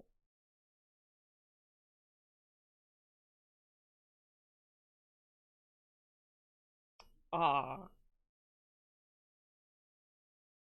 Edgeworth has one too. Why do I have a feeling it's not going to be as good as this one? I love Edgeworth, but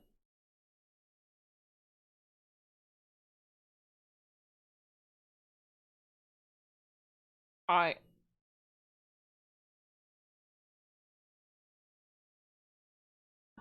okay. Well, um uh I'm just appalled by the choice of pose from the artist. They know what they're doing. Because anytime, you know, like everybody who at least knows posing, you know when you do this,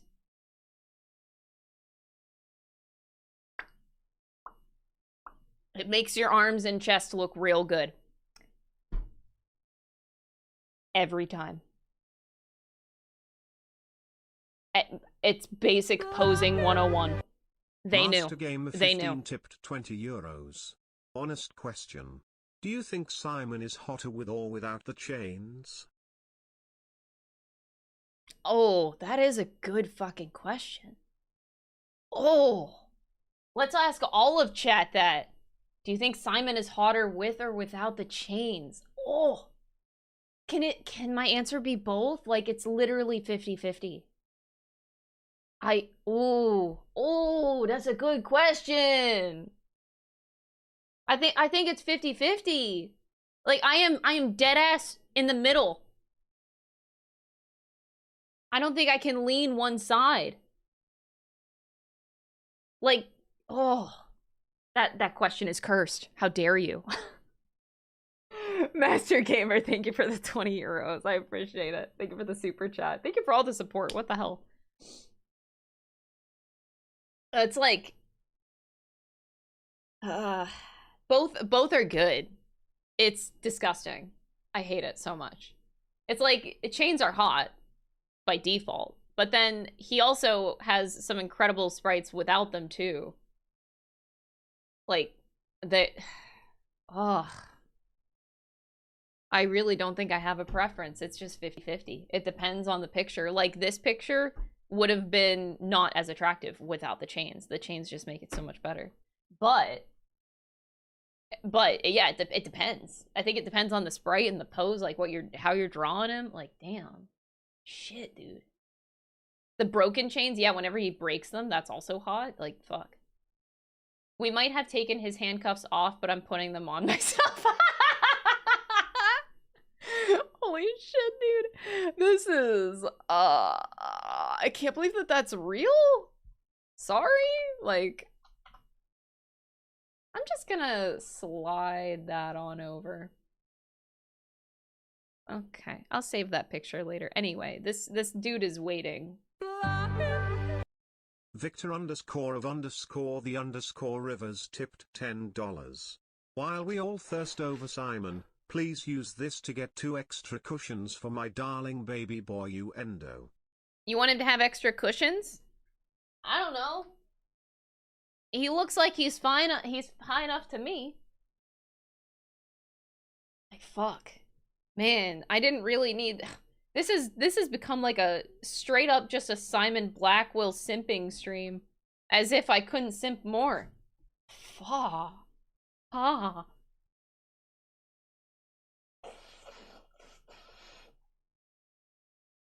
Shit. Anyway. Oh. Thank you so much, Victor, for the $10 super chat. I appreciate it. Oh boy. All right, let's do it. Let's do it. I need to. Oh. Simon is like.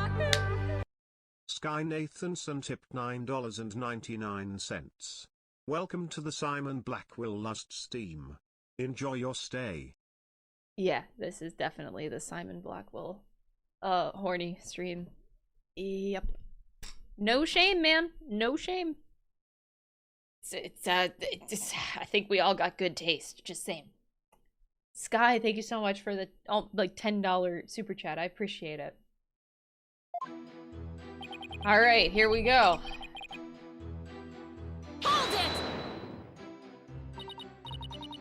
Wait, no, when you saw the cards on the table, what made you think that they were Master Tornado's dying message?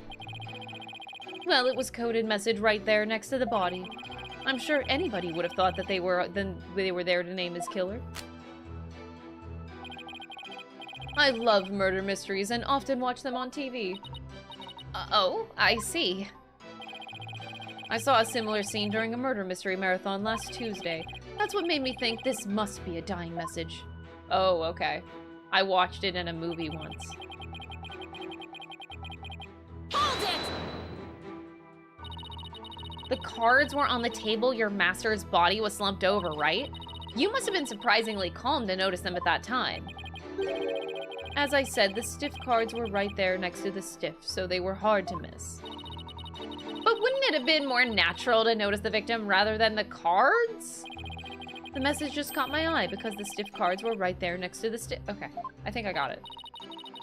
Yes, but that fact hardly seems significant enough to make a person take note of them. Stiff cards next to the stiff. So basically, there was no real reason for them to catch your eye, was there?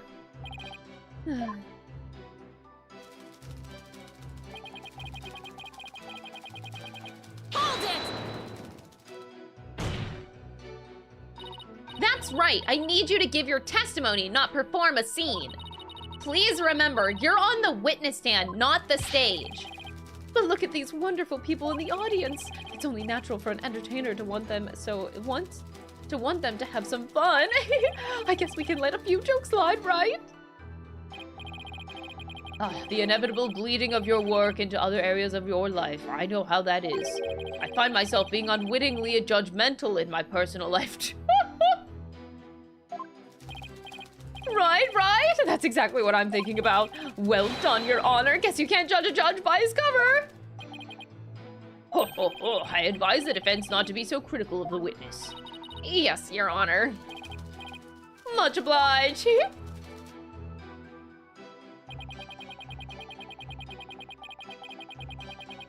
Hold it! The cards do spell out wet number 4, which could be interpreted as wet noodle number 4, I guess. I suppose you took this to mean Bucky wet? There's only one wet noodle around here, and you've seen that giant 4 on his back. It's the only interpretation that makes sense. Yeah, I guess so. But wait a minute. What is it? What if there's another wet noodle in the area?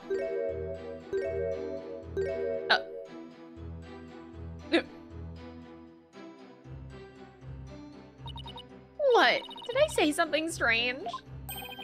Bucky is the sole heir to the shop. So enough with the ludicrous straw grasping. Hey, how was I supposed to know? Just listen to the testimony again and find the glaring inconsistency. He's like, get on with it, you stupid dumb fuck.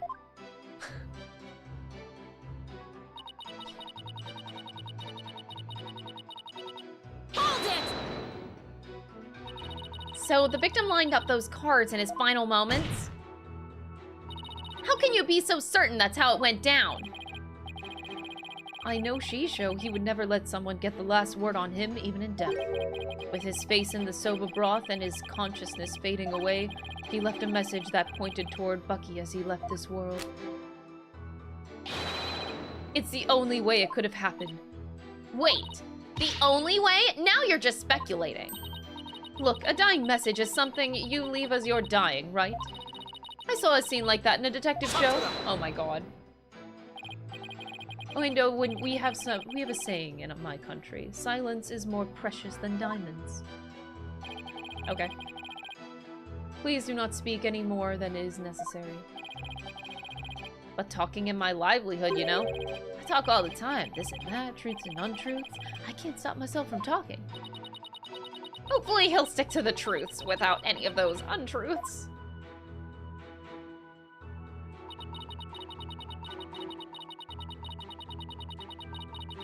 Hold it! But don't you think it's strange? Could a dying person really leave such a convoluted message? Even in the throes of death, it was in Shisho's nature to throw a twist in somehow. Truly the consummate entertainer till the very end, don't you think? Oof.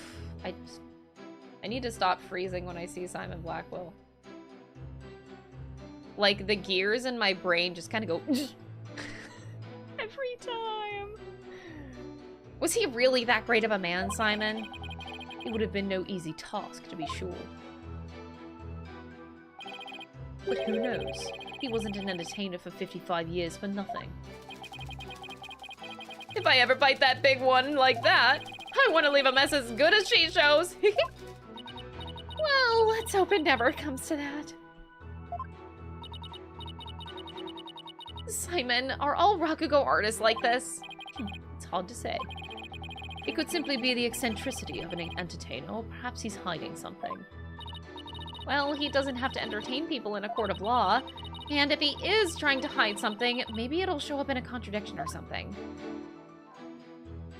Look at Simon's arms. I actually wasn't even looking at his arms. I'm too busy looking at his goddamn precious face. Okay, I gotta focus on the case, y'all. Wait, I thought the court record didn't get the picture? Oh, there's the picture. Yeah, we gotta rearrange these cards. They're definitely moved and out of order. I don't know how to say that.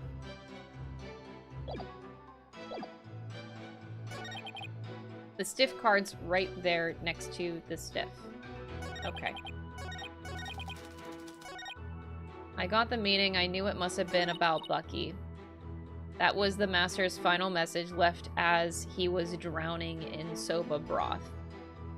I think this is it. Okay, there's a couple things. Like, he died from suffocation, not drowning. So I think that might be as simple as that, but I really want to draw attention to the cards being moved around because, yeah, there they aren't. This placement literally makes no sense to the broth placement. Like, what? Like, bitch, who are you trying to fool? Like, who did this? The victim was making soba noodles from scratch in the dressing room. The room is covered in soba flour, and there are 2 drink cans in the fridge. Wait, when did that get added to the court record? Why does that matter? There are 2 drink cans in the fridge? Like, okay. Good for you, sweetie. Objection! There's a contradiction in Oendo's testimony. And would you care to explain where, Miss Sykes? I do, dude, it's so bad. Literally, my neurons do activate, though, whenever I see Simon. It's pretty bad. Certainly, Your Honor. According to the autopsy report, nothing unusual was found in the victim's lungs. Ah, yes, it does say that, doesn't it? If he had drowned in a bowl of soba, then there should have been soba broth in his lungs. But since there wasn't any, it means the victim was suffocated with something other than soba broth. Ew, don't do that. Especially like spit taking up, it's just gonna shower back down on you. Like, that's peak gross.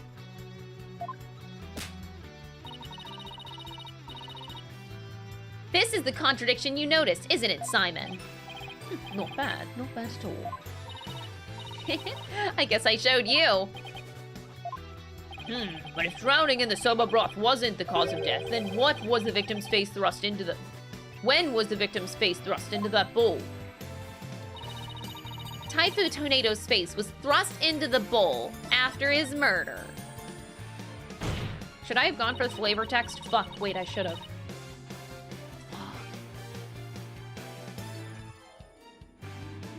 Because no soba broth was discovered in the victim's lungs. His head must have been placed into the bowl after he was killed. And that's when the soba broth must have spilled onto the cards. In other words, the victim could not have lined the cards up as he was drowning. I see. So it was done after he was already dead. Why would the culprit do such a thing? I'm afraid I don't know yet.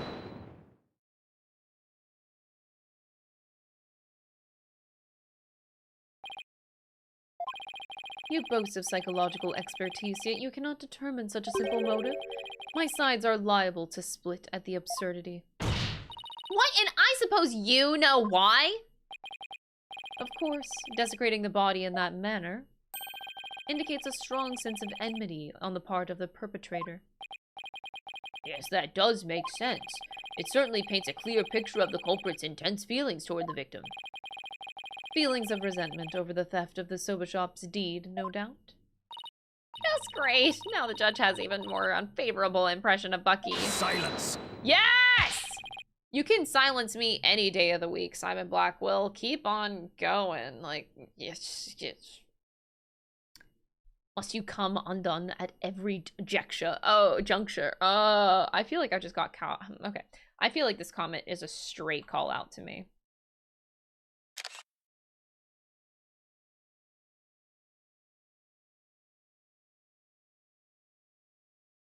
Yeah.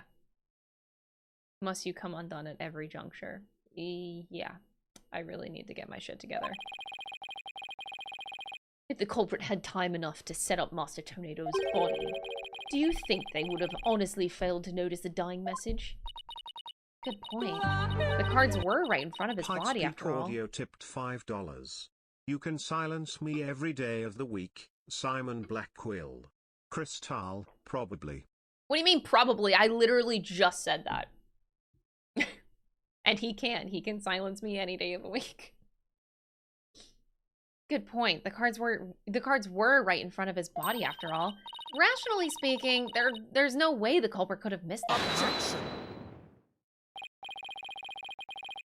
But was the accused rational at the time, given the way he stormed out of that room? Silence! Never mind that. I have something more important to ask Ueno. Me? You saw the character cards firsthand, did you not? Would you care to tell us about them in a bit more detail? Those tiny crime scene photos show us precious little of what I wish to know. Well, those cards are from Shicho's special Soba Scenes of Tokyo Pass set. Each card is related in some way to Soba. Spare me the history lesson. Just tell me how the cards looked at the scene and no more. Well, there was soba broth spilled all over them. That's not much help, I'm afraid. I'm becoming Don Cornelio at this point. I'm just... Oh my god, I don't even know how do I time out? I'm timing you out for being a dumb idiot making dumb comments. That's way too far. That's not much help, I'm afraid. Prosecutor Sadmati, do you have a photo that shows the cards more clearly? I do. Please accept this meager offering, Your Honor.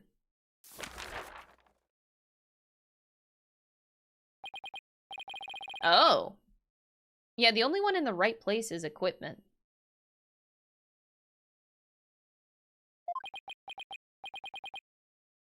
Can I solve this before it goes away?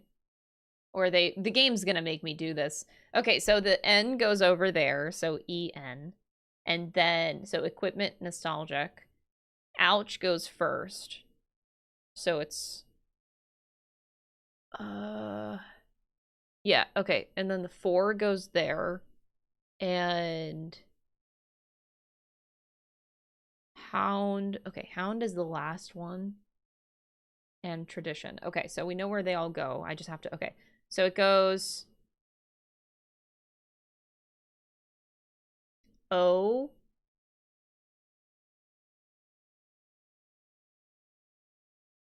Wait, where's that one? Oh. O. So, ouch, wavy. Am I getting that right? Yeah, ouch, wavy. I know the game's gonna do this later, but I'm gonna do it now. Ouch, wavy, equipment, nostalgic.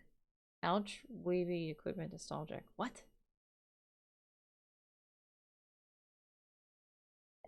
Owen? Owen? Owen. Oh, the name Owen. Okay. Owen, and then for Owen for TH? Owen for fourth? Owen fourth? Wait, what? What does that fucking mean? Owen fourth.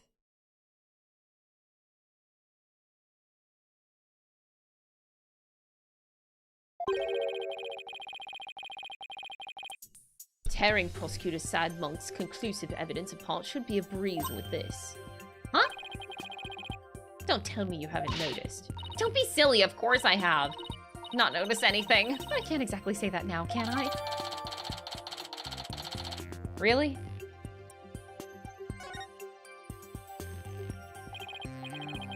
Miss Sykes, do you really see a problem with the prosecution's claim about these cards? Well, go on then. Alright then, it's do or die. All I have to do is study the picture, and these cards were rearranged.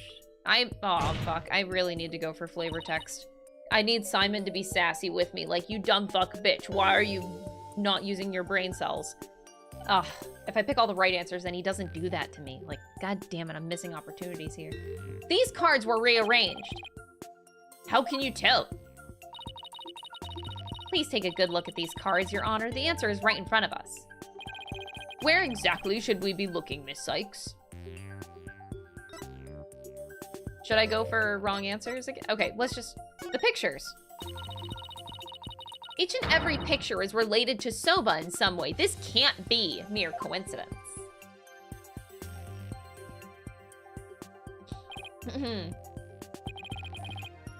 As was stated by Uendo, this set of cards is called Soba Scenes of Tokyo Past and was designed by the victim. So it is quite natural that each card would be related to Soba in some way.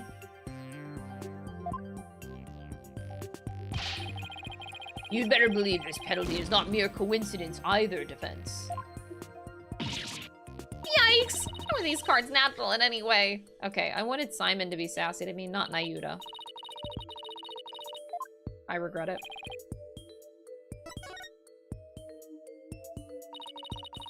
Please focus your attention on the soba broth stains on these cards. The outline of these stains don't match up with the larger stain on the table. Oh, would you look at that? You're absolutely right. And? Please recall that the soba broth was spilled and got on the cards after the murder, when the victim's face was placed in a bowl. Yes, go on. By the stains, we can see that the culprit deliberately rearranged the cards after the fact. In other words, this message was altered in order to pin the crime on my client.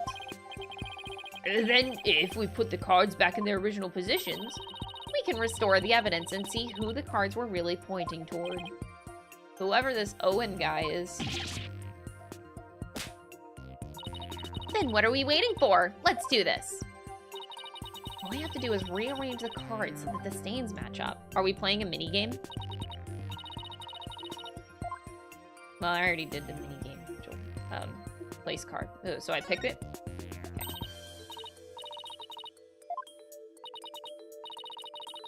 Oh god. Is it gonna be this slow?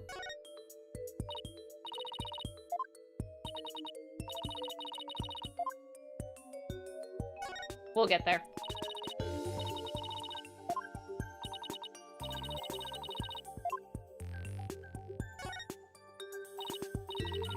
Cannot go any faster. But I guess this is on me for doing it too soon. That is my fault.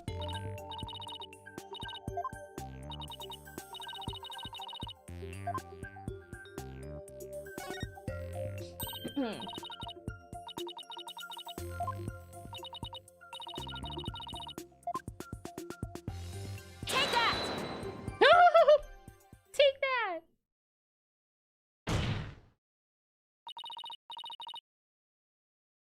So the message, wet number 4, was originally supposed to say Owen 4th. And then original message is our clue to the identity of the true culprit. What? That indignant look on Prosecutor Sodmonk's face is positively priceless. Prosecutor Sadmonk's face, I love him. This is absurd. So it was originally Owen 4th, it wasn't what number 4? Maybe the lawyer is smarter than we thought. Dude, literal peanut gallery here. Order in the court! Well, I never would have imagined that there was more to these cards than meets the eye. So now that that's settled, what does this Owen 4th mean? No idea, Your Honor. Wait, am I?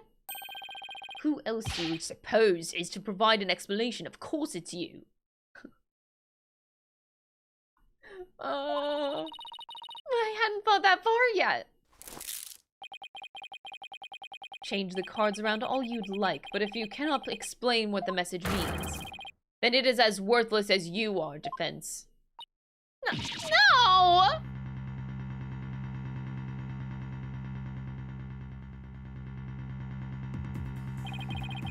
And so the spring chick that fancies itself a graceful swan is brought back down to earth. I have to do something, but what? Still your thoughts for a second. There's a perfectly good witness to question over there. He's amazing. Your Honor, I'd like to state for the record Hat Prosecutor Blackwell is hot. Yes. Thank you, Fiyuko, for the 300 bits. Yes, Simon Blackwell is extremely attractive. Yes.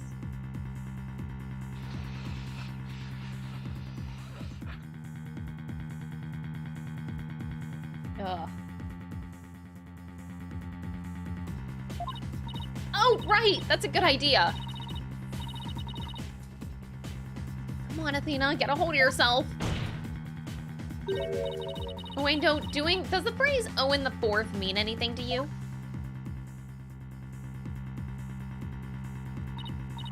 No, there's no one named Owen in the Tornado family or our circle of friends. Go ahead, ask anybody you'd like. You can't be serious!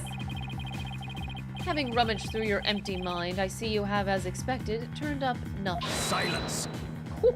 Simon. I'm afraid I have no idea who the devil this Owen 4th is either. But the fact remains that the cards were rearranged to pin the blame on Mr. Wet. I actually don't even know if this is allowed in the courtroom. Like, Simon is literally just doing whatever the fuck he wants. Dude is supposed to be a prosecutor, ends up being a witness for this case, and now he's like, fuck it, I'm defense now. I just... I don't think this is allowed. But I love that he just does whatever the fuck he wants. He's helping, but okay, he's helping us. I ain't gonna be mad, but like, I love him. That in itself proves that the defendant isn't the real culprit. Ooh. Prosecutor Blackwell is right. Besides, the important question here is not who does the message point to, but rather, who rearranged the cards? Oh, wait, is this new? Him leaning on the desk? Hi.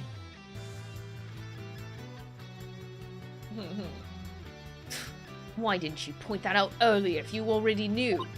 Sorry. In any case, there were 2 opportunities for someone to rearrange the cards.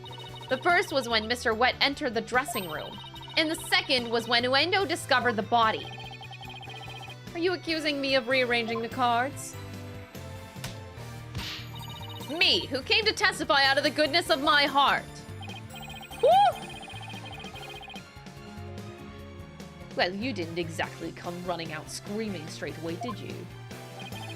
Even a mere 2 to 3 minutes is more than enough time to get up some devilry. So what exactly were you doing in there, Wendo?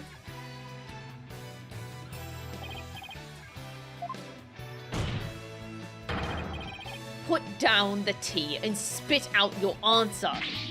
Hey, Mr. Prosecutor! What's a guy supposed to do at a time like this? Silence is more precious than... Silence is more precious than diamonds, witness. Therefore, you need only stay silent. The defense is devious. They are waiting for you to make a slip of the tongue. Oh, I see. So that's what they're after, is it? In that case, Your Honor, I've decided not to say another word. Very good. After all, your right to remain silent is protected by law. Well, Prosecutor Blackwell, any other brilliant ideas you'd like to share? He does the same double slap as Athena. Wait. Oh my god. I didn't, that didn't click. That didn't click. Because Blackwell, I don't remember ever hearing the Athena double tap until today. I don't recall it happening in Dual Destinies, but I know that Blackwell did it before. Did Athena get it from him? Wait a second. I don't remember her ever double tapping until now. Oh my god. She learned it from him. She had to. She had to. I love these like small little details. They drive me up the fucking wall. They're so good. Still, it's definitely a learned trait. I don't remember the origins of who started what, but it's definitely a learned trait. They definitely are in sync there. Did you hear that, Sykes-Dinner? A Rakugo artist who's afraid to speak. Who's ever heard of such a thing? He's really getting a kick out of this. Are you trying to taunt him into talking? Such a petty trick will never work. That's right. I'm not gonna fall for it. I'm only asking to hear your story. Besides, is it not your job to tell your tales, if there is an audience to listen? I love him! That's so smart! This psychological manipulation, like, bitch, isn't this your job? You have an audience and you're not taking this opportunity to tell a story when it's your job? Peak. Even so, I have the right to refuse to answer.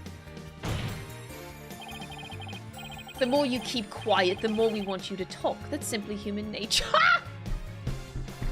Oh my god! Now playing at the human, like, basic psyche. Isn't that right, people of the gallery?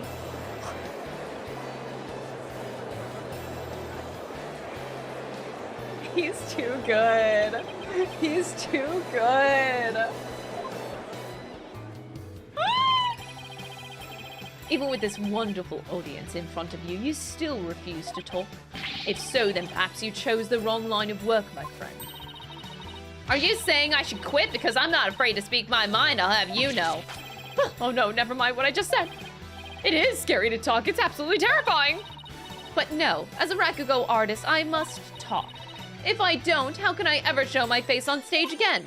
Your Honor, I'm ready to testify. Oh shit. The gaslighting worked. Hot. He did it. He managed to convince Oendo with his power of suggestion technique. Bro, he's too good. Bully for you, Oendo. That's as a real Rakugo artist should be. All right, if the witness wishes to testify, then by all means, please do. To be turned by such an obvious ploy, what man of weak spirit? No, Simon Blackwell's just that good, sucker.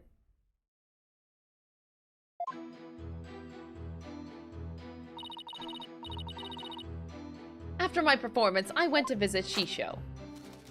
Oh, I called to him from outside the room, but he didn't reply. When I entered the dressing room, I saw Shisho slumped over the table, motionless. Okay. From what I can tell, there do not appear to be any inconsistencies in the testimony. Shut your fucking face hole. Who asked you? Of course there aren't any, because I'm not trying to hide anything. Prosecutor Zanmati's right. I don't see anything inconsistent either. But I did pick up on some faint discord. Oh god, here we go. Ponder all you would like, defense, but it is pointless. Your Honor, I believe there is no need for further deliberation. I disagree, Your Honor. I detected discord in the voice of the witness's heart. That's a clear indication that Uendo is facing some sort of inner turmoil. Are you saying what I think you're saying, Miss Sykes? Yes, Your Honor. The defense would like to conduct a therapy session. Objection! Uendo, there is no need for you to submit to this so-called therapy. It's fine by me! I have nothing to hide. Bring it on! Impious fool. Why would you not listen to the guidance of this humble servant of the Holy... Maybe because he's also not a humble servant of the Holy Mother. It's a crazy concept, I know. If the witness wishes to proceed, I see no problem, prosecutor. In one ear and out the other. It seems this performer has no need for your so-called guidance, prosecutor sad monk. Just know this, Uendo. Your folly will surely earn you divine retribution. Thanks, Simon. I'm gonna make the most of this opportunity you created for me. Just keep your wits about you. I will. I was getting kind of fond of the other judge. I know, me too. I do like the other judge. I kind of miss him already. Thank you for the 2 months, Chaotic. I appreciate it. Uendo, could you tell us again about what happened in the dressing room?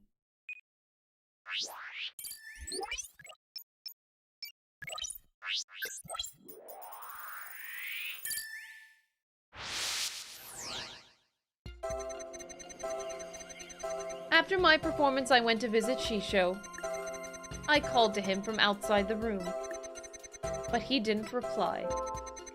When I entered the dressing room, I saw Shisho slumped over the table, motionless.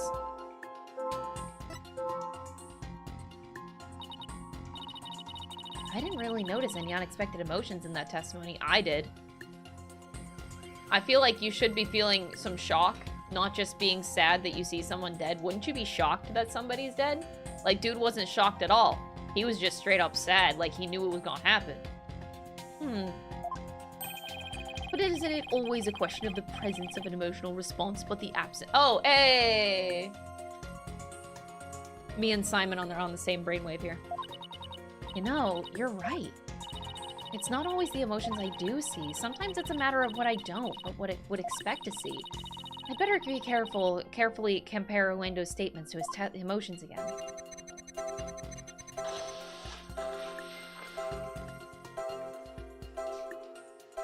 Okay.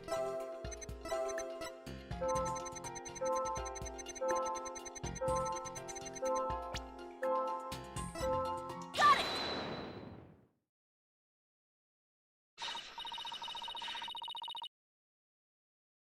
Uendo, I'm noticing something strange with these emotions. Something stranger with cheesy toe skin, you say? What? No, something strange with these emotions. How could you have heard some thin stranger with cheesy toe skin? Wait, he shrunk.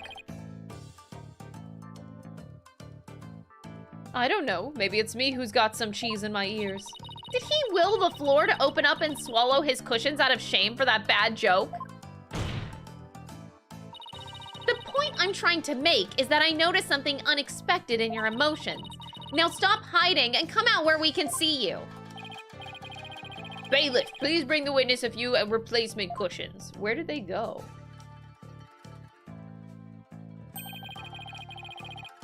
So what was this unexpected? Oh, okay.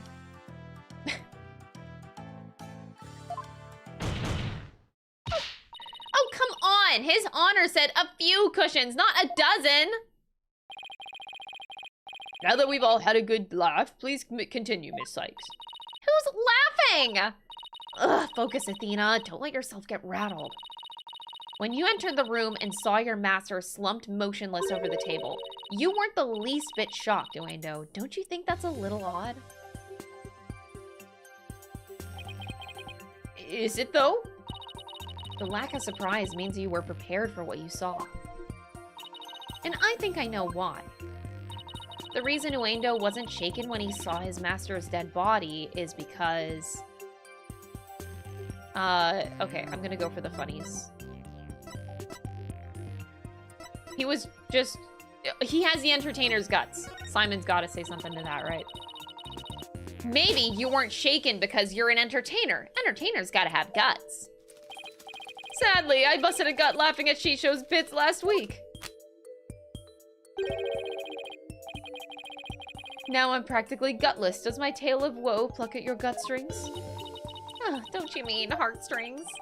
Sorry, I was just trying to match the level of nonsense coming out of your mouth, lady. If you don't like it, just say so. Go on, spill your guts.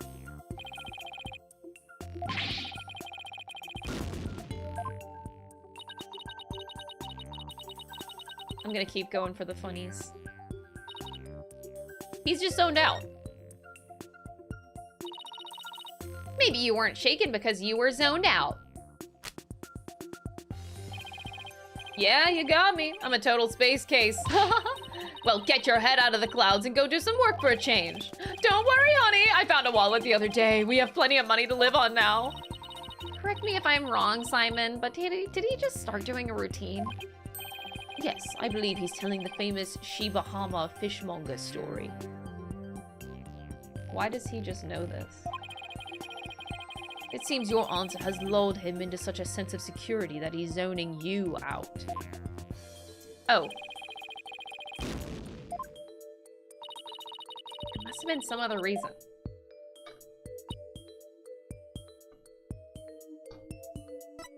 Simon is such a fucking nerd. Uendo, I think maybe the reason you weren't shaken was because you already know that you would find your master dead. Ew. Wait, where's his other cushions go? How did the cushions just disappear and, like, respawn? Like, where did they go? What? He's normal height again. What? What kind of thing is that to say? You've got it all wrong! Oh, right. I just remembered something. I thought Shisho was just sleeping when I first saw him.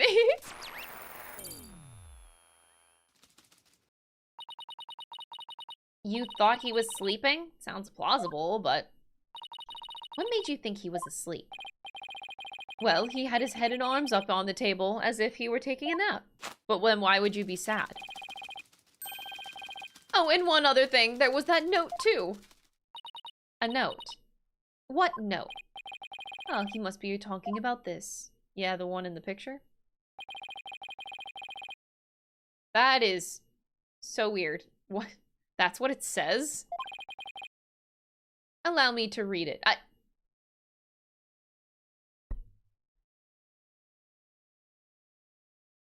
Do I need you to read it? I think I can read just fine, actually.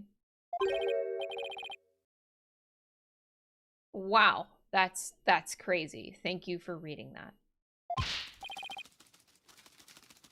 Yes, that's the note I saw. After reading that, you wouldn't think Shisho was napping. That is a pretty reasonable assumption. You've gotta be kidding me. Thought to have been written by the victim before his death. Definitely not written by the victim, but okay. That's right, I saw this note. That's why I thought Shisho was asleep. Okay, but then why were you sad about that? I want to change my testimony to include that statement. All right, I'll run an update. Okay.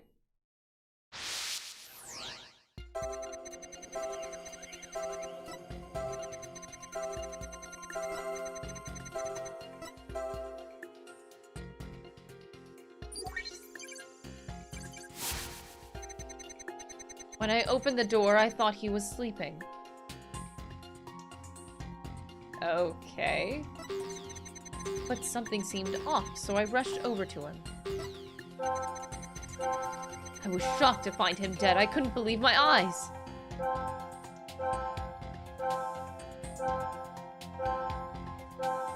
How would you know that he's dead? That might be a silly question, but...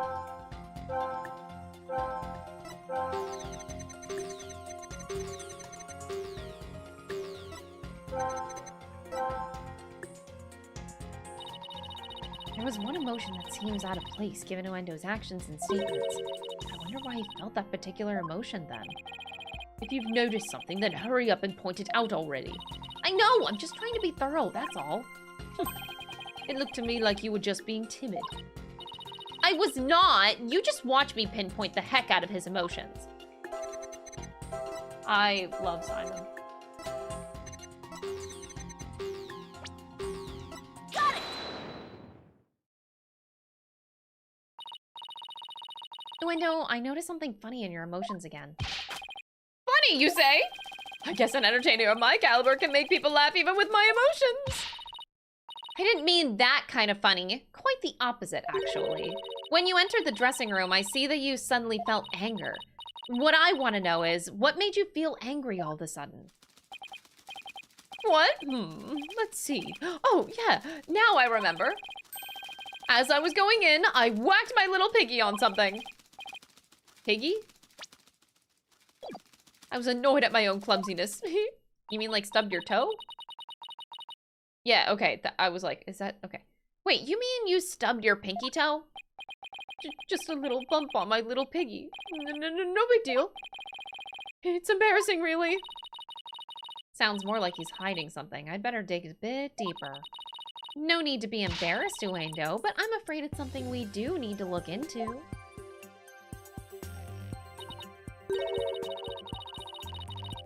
I don't really see anything you could have stubbed your toe on.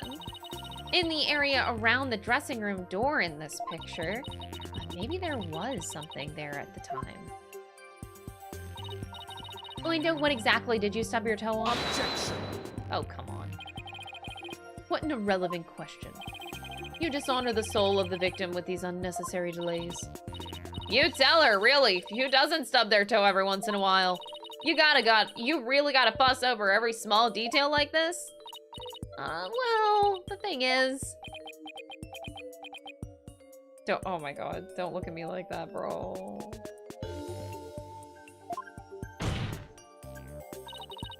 Even the most subtle of fluctuations in a person's psyche can clue us into the truth.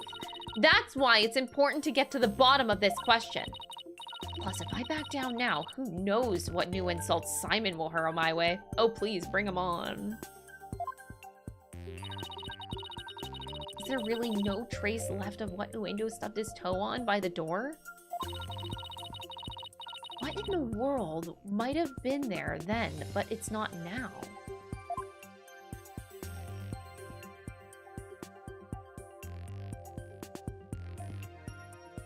Wait, this ripped off paper is not the same as... Oh, I thought that they were talking about this message of like what's written right there. But the scrap of paper came from this. Oh, wait, and that means it was here. Wait, is that the paper that's ripped off? I am so confused. Also, it only now... Oh my god, I feel like I'm only noticing so many more things now. Like, the table was moved. Oh. I didn't even notice that before. Table's in a completely other position. Anyway, so back to the question, what did he stub his toe on? Well, I would say the table, because it moved, but... this box is just a box. You can't really stub your toe on that. I'm gonna say, like... can I point out, like, this little divot? Is that weird? I'll just say the Take that! I'm not entirely sure either. Oh, let me see. Is there a difference between these two pictures? Okay, no, it's still there. Oh! You scared me.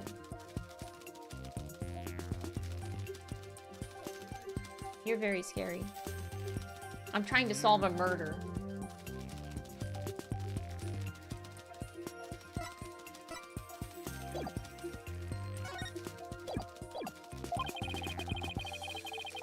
That would be really startling then. Out on the wrong foot, right, Mr. Goldenager? Goldenager? What? Goldenager, don't you dare send me off to the retirement home yet, Sonny. Who says Sonny? Anyway, I hope Miss Sykes didn't stub her toes on her teeth as her foot entered her mouth.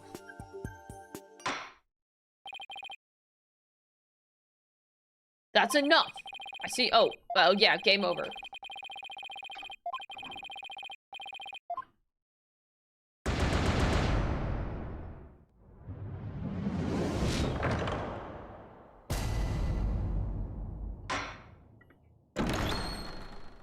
Apparently a Goldenager does, yeah, apparently.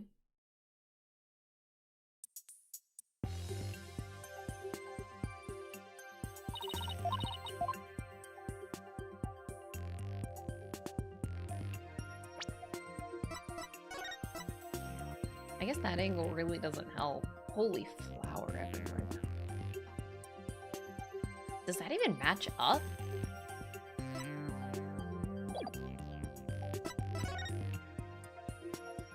I guess it technically does.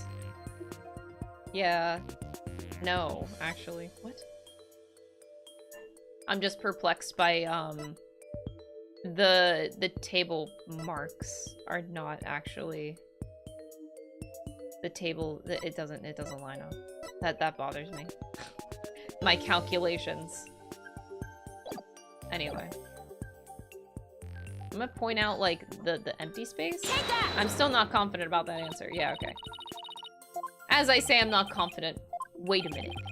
While it does appear that something hit the table and moved it, Uendo said that he stubbed his toe as he was entering the dressing room.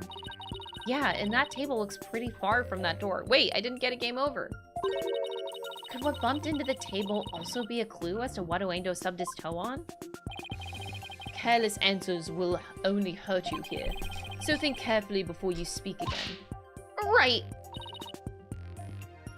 Wait, I didn't get it.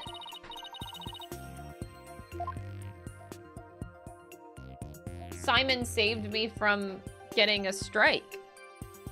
But why? Did I point it out too soon? Is that why?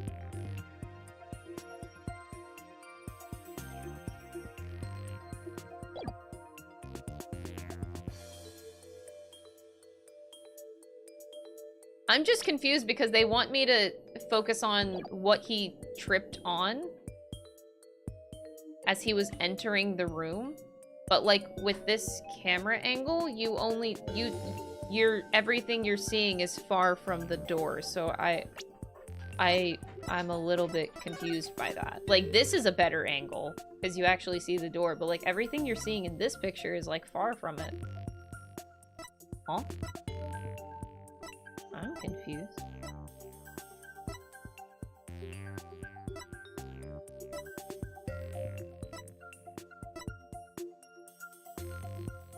Oh my god, Simon left. I love that emote though. Hmm? This stream has been 70% simping and 30% gaming. And I don't see a problem with that.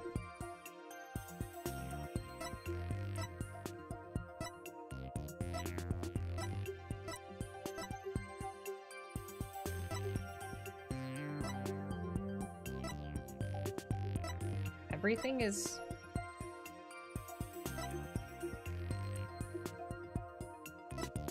Nani?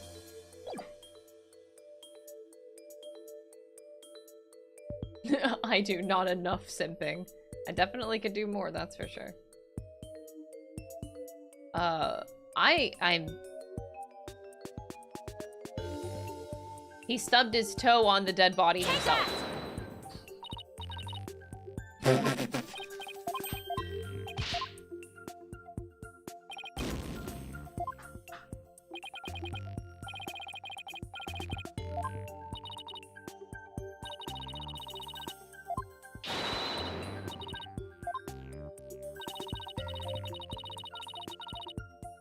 Is there really no trace left of what Uendo stubbed his toe on?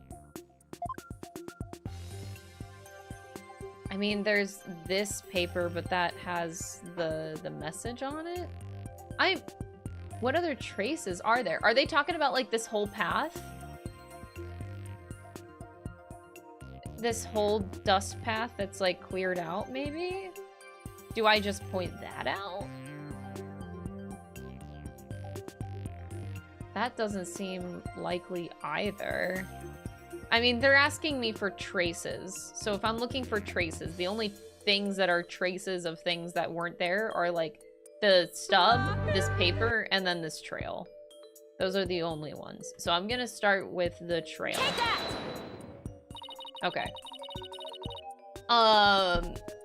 Thank you so much for the $2 super chat. I appreciate it.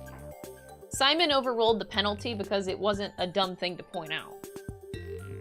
Please take a good look at this photo of the crime scene. Do you see it?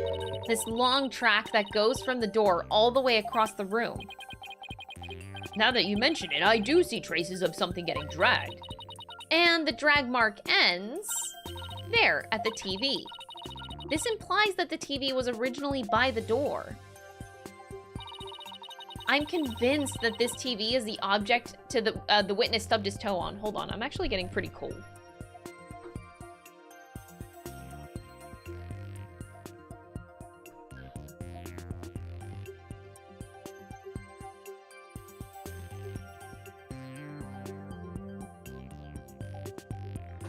Sorry.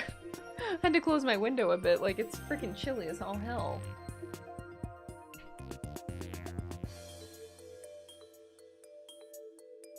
Okay.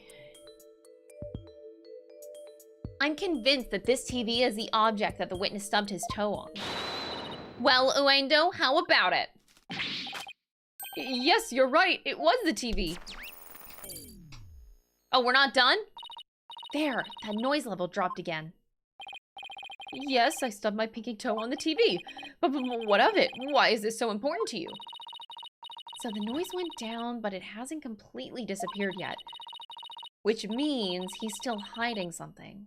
Okay, and let's try this tactic instead. Uendo, why was the TV moved there? Shisho must have moved it so that he could watch my routine. But what a place to put it, right in the middle of the doorway like that. I didn't want to bump into it again, so I put it back where it belonged. Performances on stage can be viewed in the dressing room using that TV? That's right! It's a closed circuit monitor that shows the stage. Oh boy.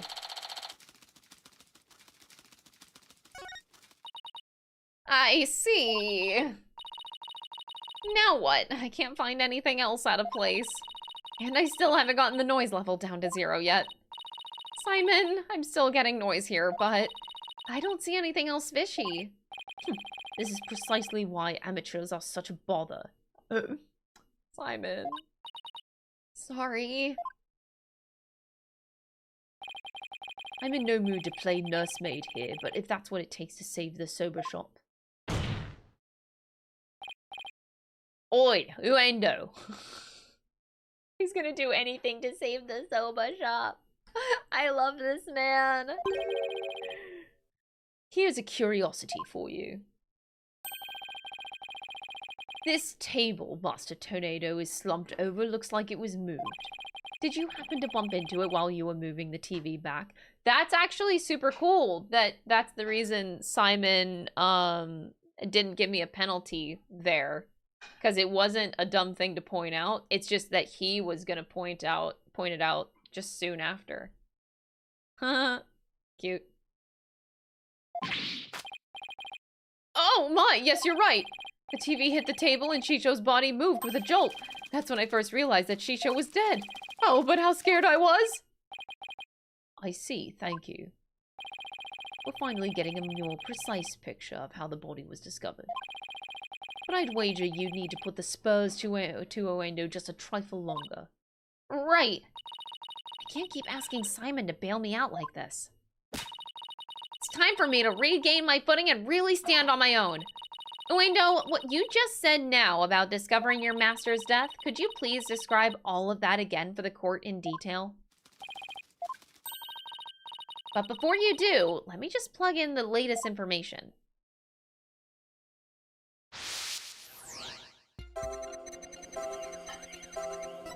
Okay. Not gonna be in the beginning here.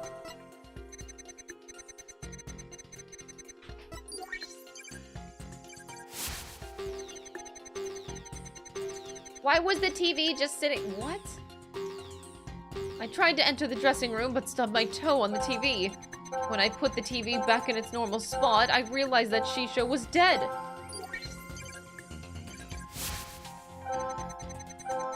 Seeing him slumped over the cluttered table. Oh, Shisho.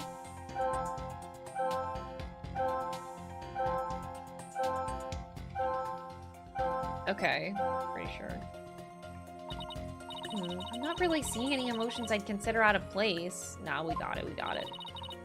How about you, Simon? It's the intense shock. Just look a little bit more in detail, Athena. How many times are you going to come running to me? No, I was just looking for a second opinion. Well, take another good look at the flow of emotions. Don't just look for simple inconsistencies. Look at the intensity of his emotions, too. I see. Thanks, Simon. Ba-ba-bum.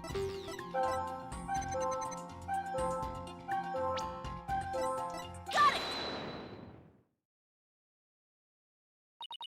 That's odd. After the initial shock of finding the victim dead, you reacted with surprise again. What was it that surprised you, Uendo, besides your master's death? What do you mean?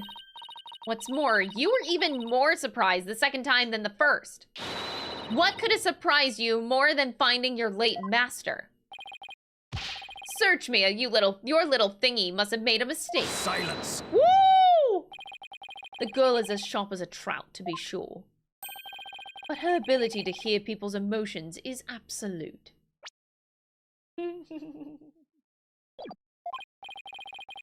Now get to remembering, Uendo. What was it that surprised you?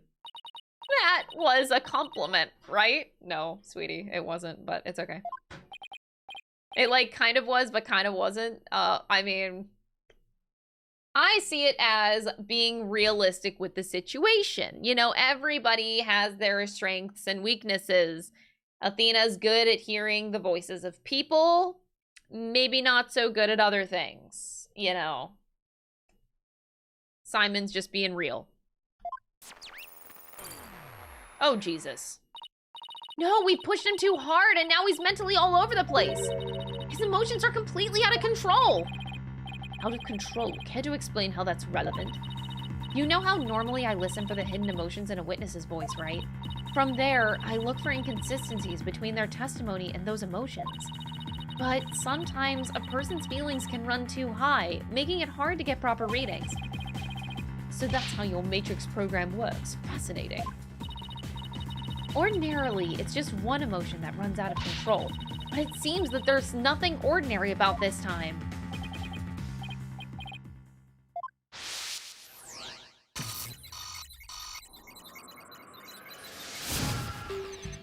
Oh, Jesus.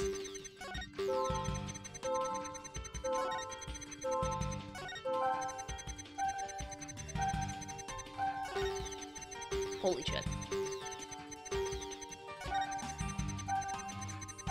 Holy shit.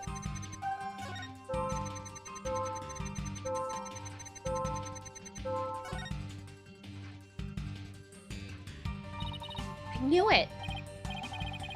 What's got your knickers all in a bunch now? Uendo has multiple emotions running out of control at the same time. I've never seen anything like this ever! So how does one bring a situation like this back under control? I'll have to find the root cause of this tangled mess before I can treat him. If I can identify what is causing this emotional rampage, then I can probe to dive in further. I'll just need to pinpoint or point to what I think is the root cause and hit probe again. Through this process, I can identify exactly what's causing Uendo so much distress. And that will help bring his emotions back under control. In that case, let's get started, shall we? Alright, I can't guarantee success, but it's definitely worth a shot. Time to look for the root cause of Uendo's rampaging emotions.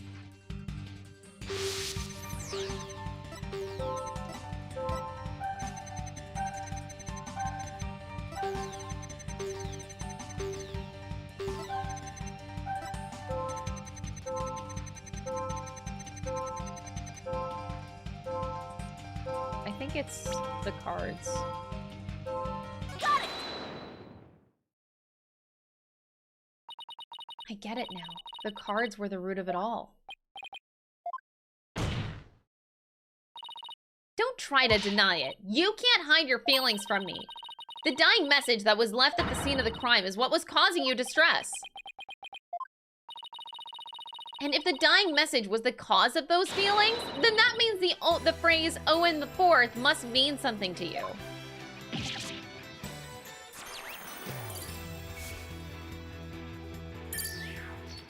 Bye-bye.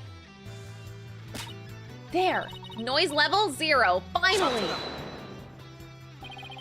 The dying message consists of 2 words, Owen and Fourth.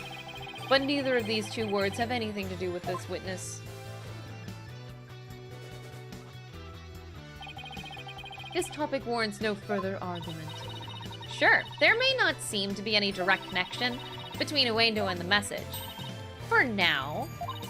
But why don't you wait and decide what's necessary after you hear my theory?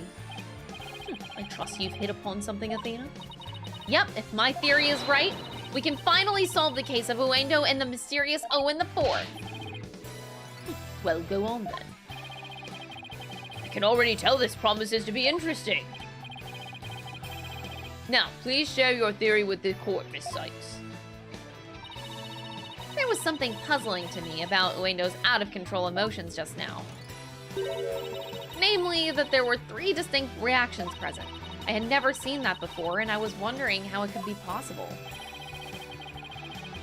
I'll be honest, I didn't even look at the emotions at all. I just thought it was obvious that it was the cards. I didn't actually pay attention to the emotional part of it. Is there a conclusion to this meandering musing of yours? Hold your horses, I'm getting there. So, could a person flip between 3 distinct emotions of such intensity like a switch? In the end, I concluded that it just wasn't possible. Ha ha ha! So that's it, is it? A bit unconventional, but I'll grant that it's possible within the realm of psychology. Within the realm of psychology? I'm afraid you'll have to explain it for the old man up here on the bench. Your Honor, my theory is that Uendo is a robot. He definitely has multiple personalities, yes. I'm gonna say he's a robot. We gotta go for the funnies, right? You'll be surprised to hear that Uendo is actually a robot.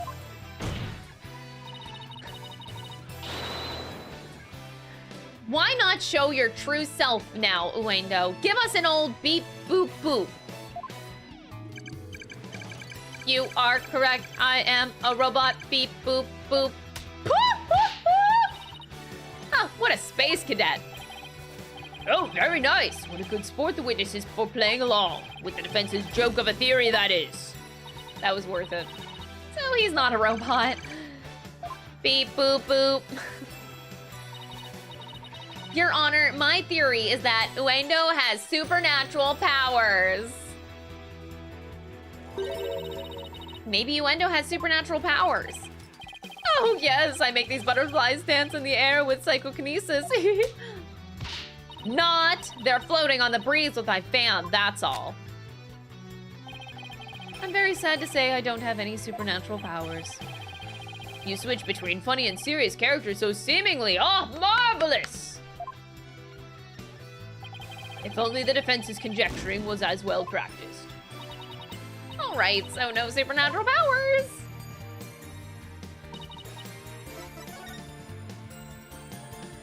Oh.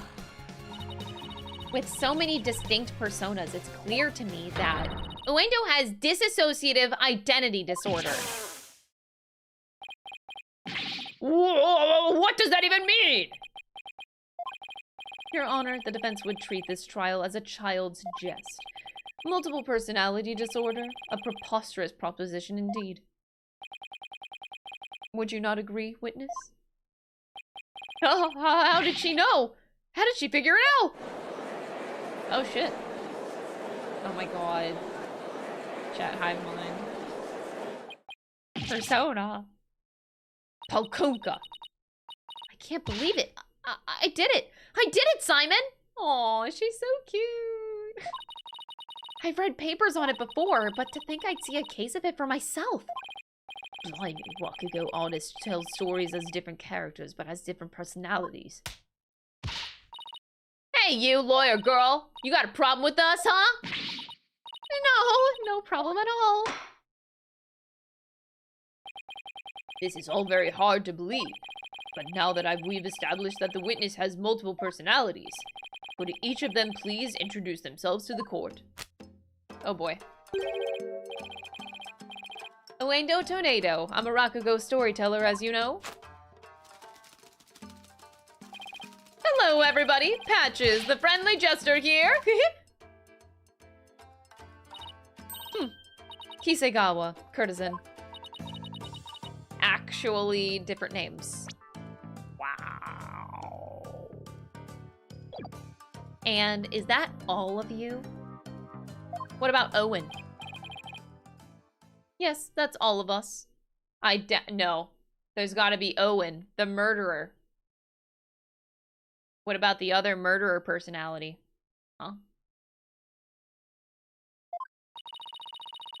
So there are 3 personalities in total. Uendo, Patches, and Kisegawa, huh? Well, Simon, what do you think now? You're one lucky duck. Just be glad that they were dense enough to help you out. Ugh, can't you just straight up just say I did great for a change? Nah. Ha! You just said, huh? You appear to be quite proud of your self-defense, but all you have done is infringe upon the privacy of the witness. I couldn't disagree more, prosecutor. Now that we know that there are 3 personalities, a new way for us to interpret the meaning of a certain piece of evidence has arisen. A new interpretation? Oh, now I'm very curious. What is this piece of evidence you're talking about, Miss Sykes? I don't know. What is she talking about? Knowing what we know about Uendo and his personalities, now this makes perfect sense.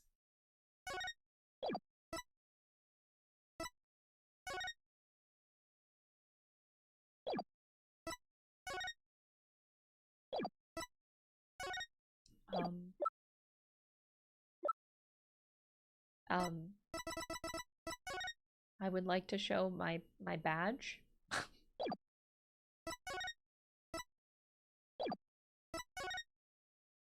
I'm, like, is it what I said before with Owen being a personality? Like, oh!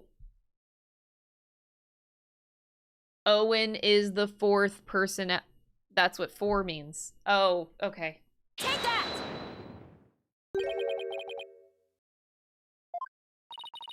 That's right, Your Honor. Recall the original dying message left at the scene.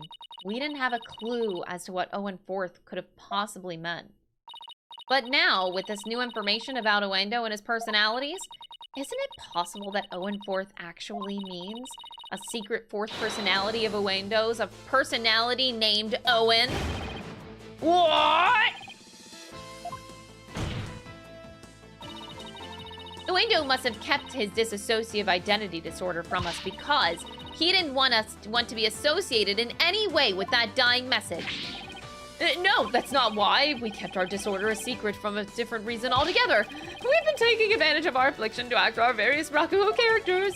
If word of this got out, well, our reputation as a Rakugo artist would be tarnished, as well as the Tornado name. That's why we kept it a secret from everyone except members of the Tornado School. But really, there is no 4th personality. It's just the 3 of us in here. A plausible enough sounding theory. But it doesn't prove you didn't rearrange the cards, does it?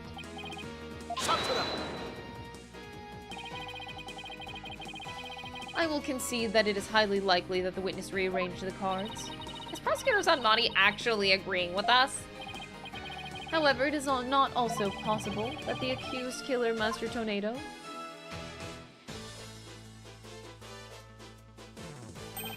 and then left that message in order to frame the witness?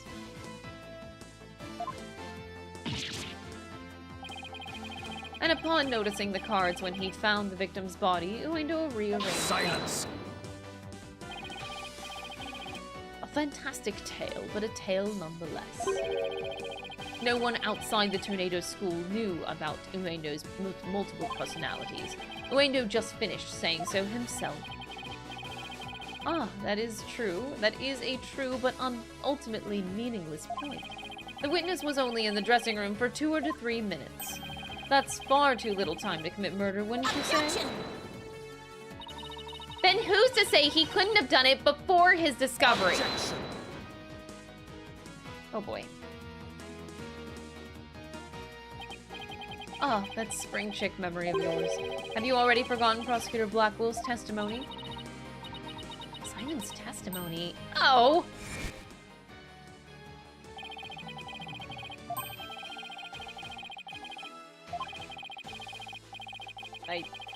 I do love Simon, but I didn't.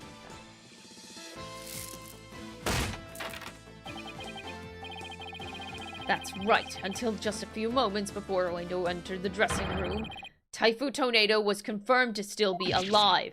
Non! Not only that, but Uendo was on stage until just before he discovered the body. A bulletproof alibi that I have already confirmed with several audience members. No! I also heard that his Rakugo performance that day was a steaming pile of, well, you get the picture. Shit. Say it. Yes, I'm afraid so. Really stunk up the stage, I did. And yet I have a perfect alibi. Indeed, why not land the coup de grace on the defense by describing your alibi, witness? Okie dokie, Smokey!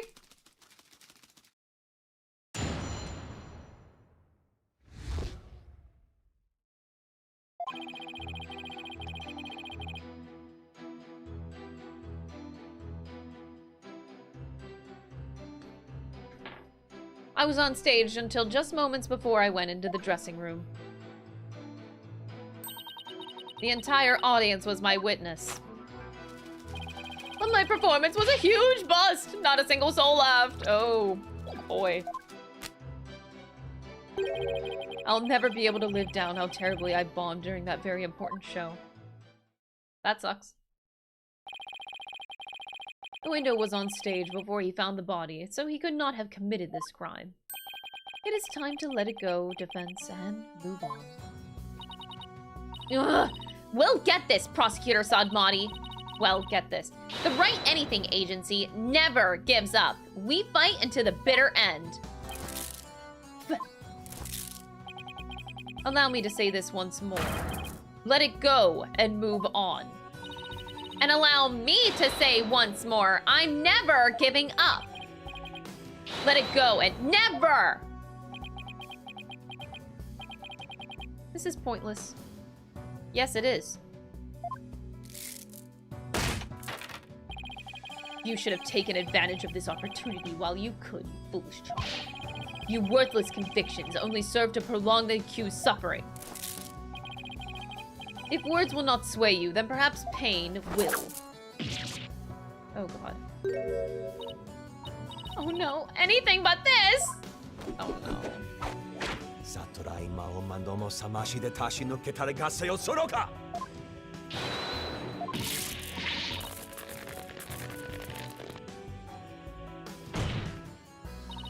What's the big idea, Prosecutor Sadmati? That was but a small dose of punishment for your misguided convictions. Okay. Are you now a bit more inclined to give up as instructed? As if! In that case, you must require another dose. Really? Ooh! Not bloody likely. Hot. I don't give two flips about your beliefs. But if Sykes Deno were to submit to you here, I won't be able to eat good soba anymore.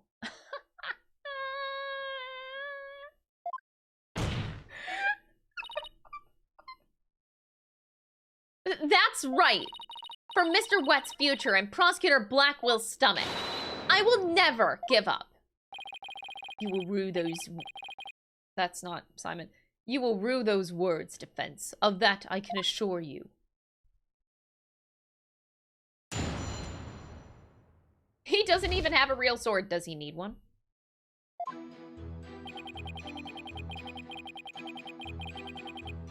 Hold it! How can we be sure it was you who was on that stage? Are you asking whether it could have been some imposter? No, I'm asking if you have a twin.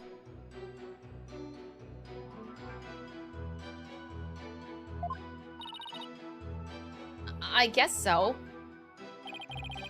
Unlike a big arena, a Rakugo theater is a cozy little place. It would be hard to fool an audience in such an intimate setting, don't you think? Yeah, I guess you're right. Good. I'm glad we can clear that up, because I guess you could say the entire audience was my witness. Was there anything special about the stage? John Brown tipped $5.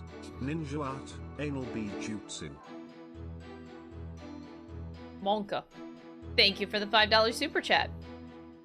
Was there anything special about the stage or your performance that you can tell me? For example, were the lights dimmer than usual? Were there any problems or accidents? Not a thing. Everything was the same as always. Mr. Prosecutor, you questioned the audience, didn't you? Yes, of course. Apparently nothing seemed amiss to them except, well, one small thing. One small thing? Oh, it's so embarrassing. I tried my best. Really, I did. But my performance was a huge bust and not a single soul laughed. Oh, boy. Hold it!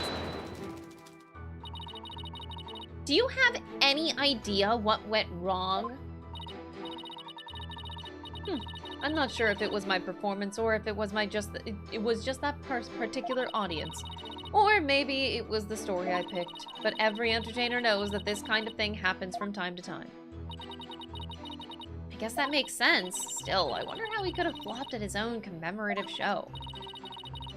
Maybe I should dig into things a bit more. The number or what Ueno performed? Ueno. Could you tell me which Rakugo story you performed? I could, but I'm not sure if it would mean anything to the uninitiated. Well, even I might not get it. Can't you at least try me? Alright, if you insist. The story I performed is called Toki Soba, otherwise known as Time Soba. Ooh. Maybe Uendo's right. He's only said the name of the routine and I'm already lost. So you performed Time Soba, did you?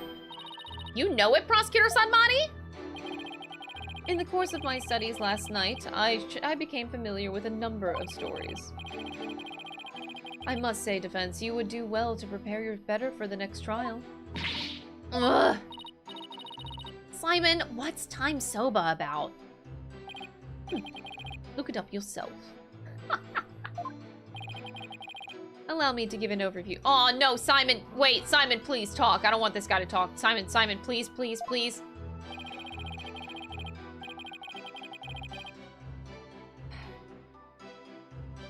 The story takes place on a winter's night. A man orders a bowl of soba at a street stall. How you doing, sir? What can I do you for? I see you've got seaweed-topped Hanamaki soba and mixed-topping Shippoku soda. I'll have a bowl of Shippoku, my good man. Whoa, that's not... Oh. There's nothing like a hot bowl of noodles and soup to warm the soul. You know it, sir. One Shippoku coming right up. So how's business? Not so great, sir. Is that so? Well, that's great, because things can only get better from here, right? Wow, Prosecutor! The customer talks on and on like this. Finally, when he is done eating, he goes to pay for his soba. So, how much do I owe you? That'd be 16 mon, sir. I see. Sorry, but I only have small change. Oh my god, I keep thinking that's Athena. 1, 2, 3, 4, 5, 6, 7, 8. Hey, what time is it? It's 9, sir. 10, 11, 12, 13, 14, 15, 16. Thanks, and bye. Very well done, Prosecutor Sadmadi. That was excellent.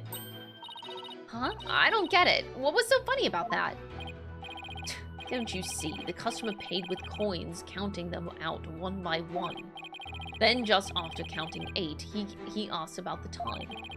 And the sober vendor answered with 9. Oh, now I get it. He made the vendor say 9, and then he continued counting from 10. Exactly. He cheated the sober vendor out of 1 mon with his smooth talking. The story continues with another man who saw the whole thing and tries to do the same. But he bungles the trick and ends up paying more than 16 mon for his sober. The story ends on that as the punchline. You can look up the rest of the details yourself. Or I'm sure Prosecutor Sad Monk over there would love to perform it for you after court. Can you perform it for me after court? So basically, it's a story about a man cheating on his soba bill. That's kind of petty, isn't it? Is that really all you have to say about this classic story? Time soba is such a well-known staple of Rakugo, but the skill of the artist... Fine, so you studied a lot. But we haven't the time for a lecture detour right now, Prosecutor Sad Monk. Oh, I wanted to hear a little more, but I suppose it is off topic. Getting back to the matter at hand, Miss Sykes, the witness stated that the story I performed is called Toki Soba, otherwise known as Time Soba. Would you like to add this statement to his testimony? Yeah, of course.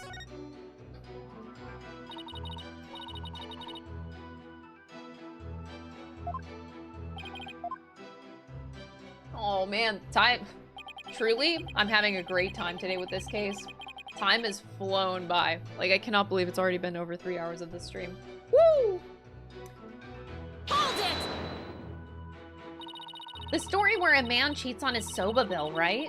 Why do you think it didn't go over well? Well, I suppose I was a little nervous. It's a lot of pressure when you're the star of such an important show, you know? You? Nervous? I thought you'd be all calm and collected, but I guess even you can get stage fright, huh? I wanted so badly to live up to the great name of Uendo that I inherited, that I guess I overperformed a little this time. Wait, Uendo was the stage name of our former member of the Tornado School, right? That's right. The name belonged to the one of Shisho's former disciples who died of illness at a young age. With the weight of a new name like that to carry on your shoulders, I can see why you are feeling the heat, just like me. I'm carrying the weight of my entire agency on my shoulders right now. Actually, it kind of was Apollo who had all of the weight on the agency on his shoulders in the second case. This just seems like there's no stakes. Not that there needs to be stakes, but it doesn't seem like the entire weight of the agency is on her shoulders. Unless they really need a perfect win record. In that case, can I count on your sympathy and have you go a little easier on me? With the audience as his witness, Uendo has a pretty unshakable alibi, doesn't he? You're not giving up, are you? Where's that never say die spirit you displayed earlier? Of course I'm not giving up, Simon. I just know Uendo has something to do with this case. The stakes is Simon's favorite soba shop. Yep. But she mentioned the Right Anything Agency, which doesn't have anything to do with that. How will you connect him to the crime when he has an alibi as strong as that? I don't know just yet. But I'm going to press his testimony and keep an eye out for contradictions.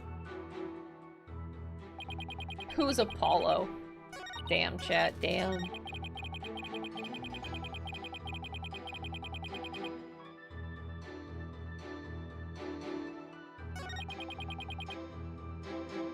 I am wondering if it changes. I'll see what the other option is. Do you bomb like that on a regular basis? Well, aren't you a regular rude daisy? Do you really think a Rakugo artist who regularly bombs would get promoted? In fact, I'm known as the Tornado School's whirlwind of laughter, I'll have you know. Is that really true, Simon? That nickname is but of a travesty, if you ask me. Oh. But his Rakugo is solid and well received, yes. I see. But yeah, whirlwind of laughter is a big old stink bomb of a name, isn't it? Thank you so much, for the 10... I don't know what currency that is. Thank you for the super chat. Ew, what a relief. I thought it was just me. I mean, a whirlwind of laughter is great. Funny stuff. I'm glad you like it.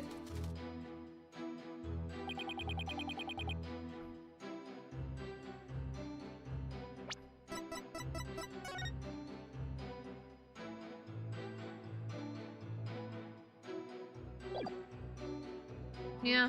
Objection! That has to be. Orlando, isn't there something odd about the routine you performed? Odd? No, I don't think anything odd about it. But that's exactly what I find odd. The fact that you don't think it's Objection! odd.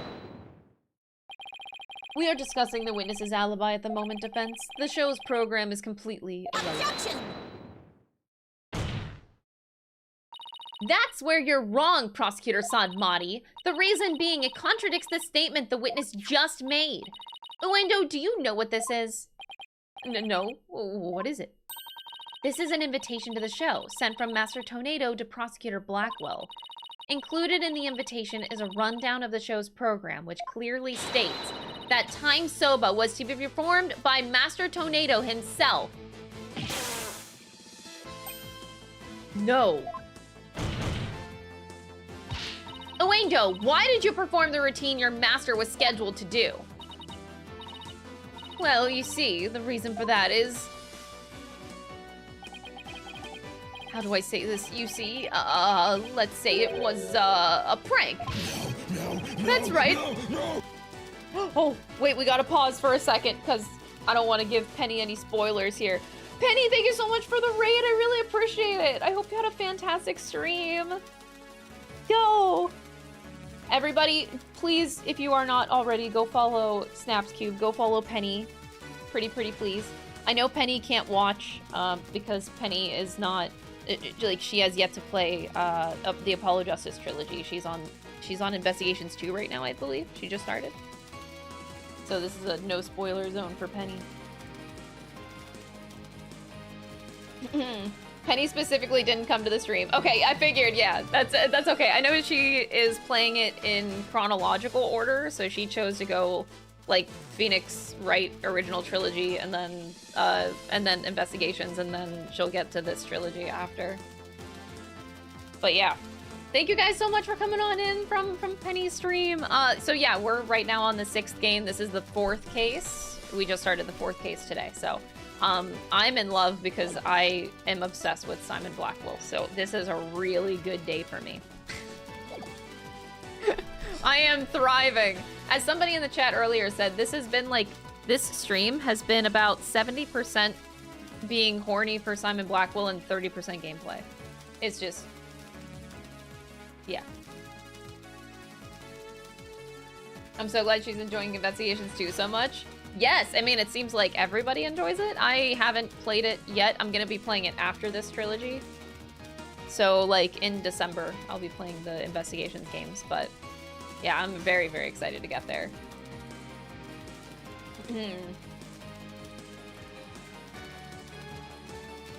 Yeah, y'all should compare notes once you finish both the series. Yes, actually, we have already started talking about our experiences a bit to each other. I don't want to say I convinced her that 2-4 was a better case than 3-5, but in talking to her about, like, our favorite cases in the original trilogy, she said that 3-5 was her favorite, and then I explained why 2-4 was my favorite, and then I noticed the next day that she changed it. I was like, oh shit, right after I talked about it with her, let's go. but no, I was really happy to talk to her about that. We talked about our favorite cases. PJ Sprite Animations tipped 50 Polish zlotys. It's zloty, 2-4 is the best. zloty, Polish currency. Hello from Poland. Love these streams. You do a great job dubbing the character. Aww. Thank you. I'm so glad to hear that you like my dubbing of the characters. I am trying to get a little bit better. For those of you that don't know, I started taking voice lessons. Not like voice acting lessons, just voice lessons in general to learn about the voice more. So I'm glad that that's coming across. Thank you. Thank you. That really, really means a lot. So that's Polish currency. Okay. Złote. I learned something today. Thank you. Thank you. But yes, make sure you guys go follow Penny on YouTube, Twitter, Twitch. She's amazing. And I like that she's become like a friend recently. She's really cute. We've been bonding a lot. So yeah, please go follow her. She's incredible. Snaps Cube. Sorry, her name is Penny, but Snaps Cube. I think it's Snap Cube on YouTube, but like Snaps Cube on Twitch and Twitter, I think. But yeah, Penny is fantastic. Please go follow and love her.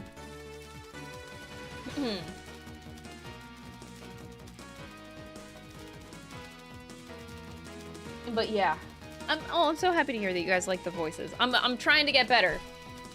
This is my voice improvement arc. Not that I'm trying to be like a voice actor. My goal is to just become like a better entertainer, like a better streamer. And I feel like, you know, I don't need to be a voice actor, but I can just put on a better show. You know what I mean? That's the goal. That's right. It was just a little joke, you see? I was just trying to surprise Shisho by performing his routine before he did. Ooh, Athena about to have a brain blast. I don't know if I buy that. Was doing the victim's routine really just for laughs, or... Hey, didn't Simon happen to hear Time Soba coming from the dressing room? During Oendo's performance on stage? Seems like too much of a coincidence. Wait, can it be? What's the matter? You look like a hen with a dozen eggs to lay. Stop comparing me to birds! Then cease this bird-brained timidity. If something has occurred to you, then lay it out for us already. Don't breed resentment in those watching your performance. Okay. I don't have a ton of confidence in this theory, but here goes. Oh boy, here we go. It looks like Uendo's alibi checks out, Your Honor, but even though he was on stage at the time, he may have been trying to obfuscate a crucial detail about this case. Are you referring to the Soba bill the man tried to skimp out on the witness's story? Oh my god, the judge. I'm not talking about the Rakugo story, Your Honor. Oh, I'm sorry, but then what are you talking about, Miss Sykes? What Uendo may have been trying to deceive us about was the cause of the victim's death, the time of the victim's death, what the victim was to perform. I want to go for the silly answers first. I do think they're referring to the time of the death. I think the time of death is the answer. I don't see how the other ones are. So, we're gonna go for the game over. By performing Time Soba, a story that featured soba noodles, Uendo tried to fool us into thinking that the victim had been drowned in soba broth. Come on, not even a jester like me thinks the cops would be fooled by such a silly trick. Besides, the story I was originally going to do, Soba Glutton, also features soba. Oh, right. I knew that. I just wanted to see if you knew that I knew. Miss Sykes, who's the one trying to deceive the court again? Crash and burn. I'm sorry, Your Honor. I'll get it right this time. Yeah, we're not gonna get it right, but that's okay. Uendo tried to deceive us about what Rakugo routine the victim was to perform. Taifu Tornado wasn't actually supposed to do Time Soba at all. But Shisho's scheduled routine is written right here in the invitation. Here, why don't you read what Shisho was going to perform out loud? It says Time Soba. You just earned yourself a penalty, defense. Hey, that's my line. And guilty.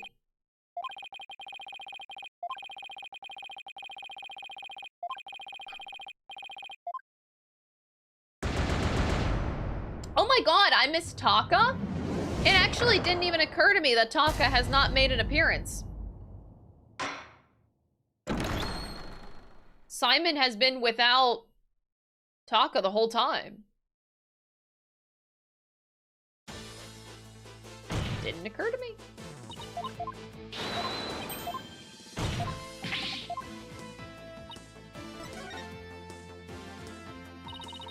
Uendo tried to deceive us about the time of the victim's death. What? Objection.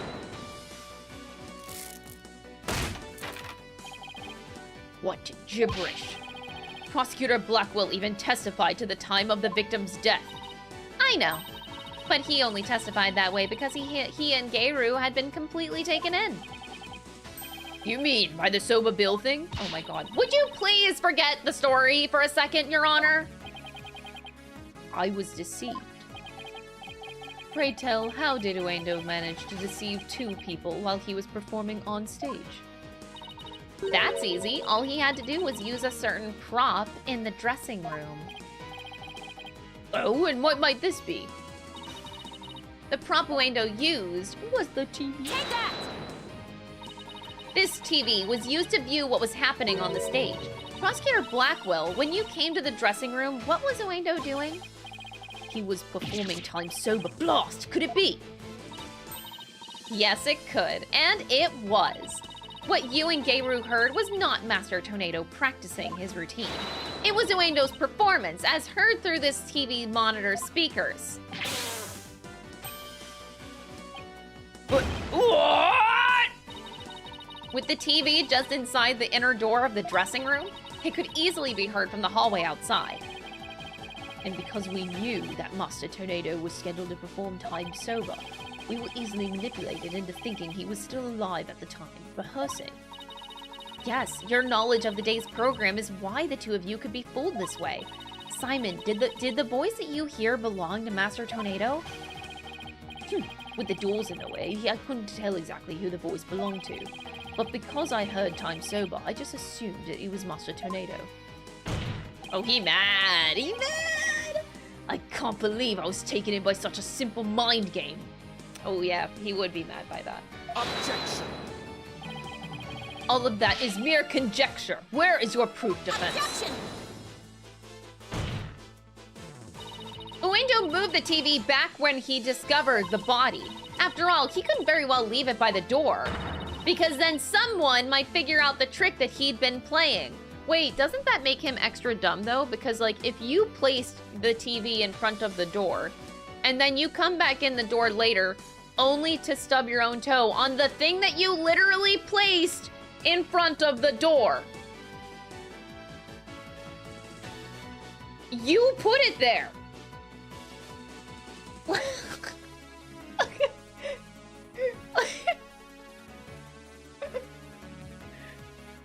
Because then someone might figure out the trick that he'd been playing. And there's one more thing about Uendo's actions that's suspicious. And that is the fact that he flopped so badly on such an important occasion. What's so suspicious about that? Even pros slip up once in a while, you know? But I believe that this time it was intentional. Because Uendo knew it'd be strange to hear laughter coming from the dressing room. Oh my! Yipes! It's all just a bit too perfect to be sheer coincidence. Plus, if the voice Prosecutor Blackwell and Geiru heard was due to Uendo's screaming, then the victim's time of death could have been earlier than 4 p.m. In other words, Uendo could have killed Master Tornado himself. Ooh.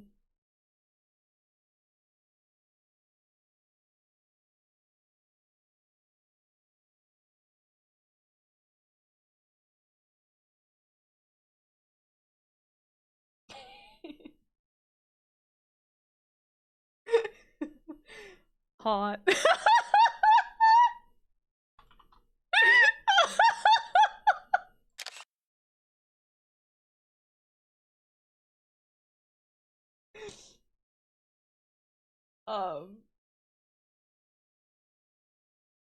I'm sorry. I just this is a nice lean. This is a nice lean from Mr. Prosecutor Blackwell. He's got the head thrown back a little bit, showing a little bit more neck here. Okay. Anyway. We've got you by the stones now, Uendo, so you'd better confess everything. Anyway.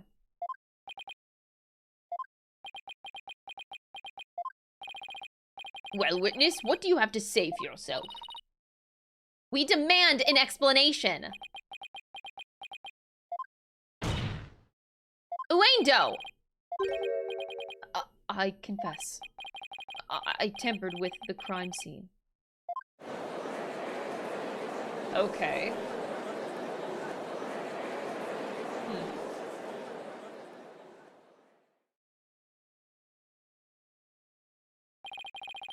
Is the defense's claim that Uendo Tornado is the true murderer in this case? If he tampered with the crime scene, then we have to at least consider him a suspect. Now wait just 1 minute. Yes, I admit to messing with the dressing room, but I didn't kill Shisho. For some reason, I believe him. I do think it was Gayru. Gayru?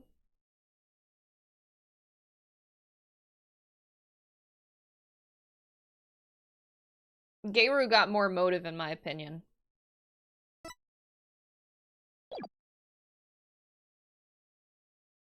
Then why did you tamper with the crime scene? I refuse to answer that question. What? If you suspect this witness, then I have a question for you. What could it be this time? Uendo has absolutely no reason to murder Taifu Tornado. After all, why would Uendo kill the man who recognized his skills and promoted him? Oh, well, his motive was, I can't think of a single thing. It appears you are also not aware of one other fact. And that is? That the accused visited the dressing room before 4 p.m. as well. It is not natural. Is it not natural, then, to suppose that the accused killed the victim at that time? What? Nobody told me Mr. Wet had also gone there before 4 p.m. We were only discussing the time frame after 4 p.m., so I didn't think to mention it. But now that you have made the time period before 4 p.m. relevant... Uh-oh, I don't like where this is going. So, you really do not know what your client was doing during that time frame, do you?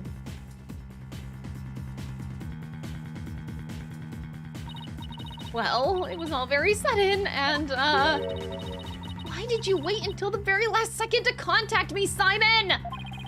Don't you give me that look. Just so you know, Bucky never told me he had visited the master before 4 p.m. either. Ugh, that sort of thing is exactly why that prosecutor keeps calling me underprepared. The defense will stop squabbling this instant. Sorry, Your Honor. Prosecutor Sadmati, please continue. Thank you, Your Honor. Oh boy. Defense, you know of the soba-making implements in the dressing room, correct? Is he talking about the equipment for making soba noodles? You speak of the large bowl that is used to mix buckwheat flour and water. The long rolling pin and the special knife that is used to cut the dough into noodles. Precisely. These tools all came from the accused soba shop. You mean they didn't belong to Master Tornado? Mr. Wet had visited the dressing room to give the victim a soba-making lesson, and that visit was before 4 p.m. I'm afraid that after the accused kneaded the dough and made those noodles...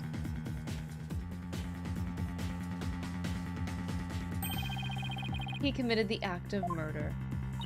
But wait! That doesn't add up! If Mr. Wet killed the victim before 4 p.m., why would he return to that room at a later time? I've seen it done in Among Us. Oh god. What the fuck?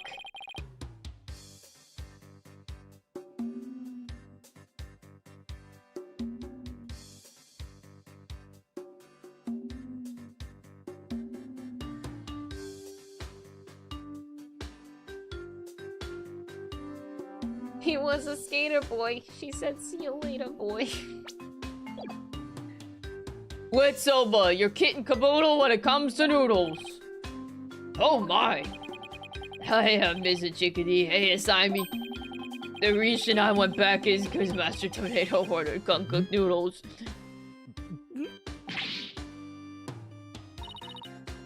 But Mr. Wet.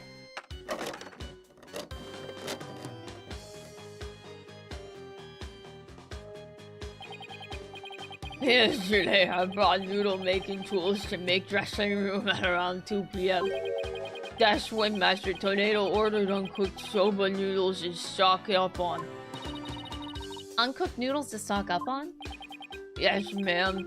Master Tornado kept a supply of soba noodles from my shop in his fridge. What?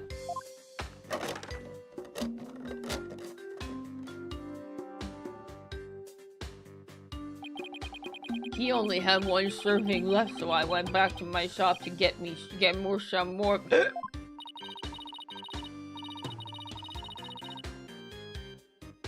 One serving of noodles in the fridge, but I thought the fridge was practically empty. Anyway, the whereabouts of the missing noodles isn't all that important now. You ran into me in Gayru when you came back to deliver the uncooked soba, correct? That's right, Simey. I made time out of my busy day to deliver him the noodles. And you know what? He ignored me when I called to him from the inner doorway. Because he was dead.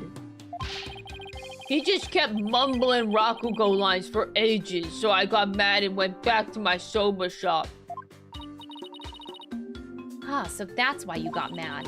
If what he's saying is true, then there's no way he could be the murderer. I swear I'm telling the truth, Miss Chica. Oh. Bailiff, quick, get this man to the infirmary. Well, I dare say he's quite the handful. Your Honor, please accept the statements Mr. Wet just made now into evidence. I believe the accused's statements about going to the room at around 2 p.m. is true. Or it falls within the victim's estimated time of death, of course. That opens up the possibility that the crime was committed between 2 and 4 p.m. That's some critical information. Yes, Your Honor, but other than that, that one point, Mr. Wet's statements are dubious and without proof. But they are the words of the defendant himself. Simon, back me up here! He has a point. If I were the prosecutor, I wouldn't accept them either. Yeah, fair. While I understand the defense's feelings on the matter, this court is unable to accept anything other than the time the defendant made his visit. Now what do I do?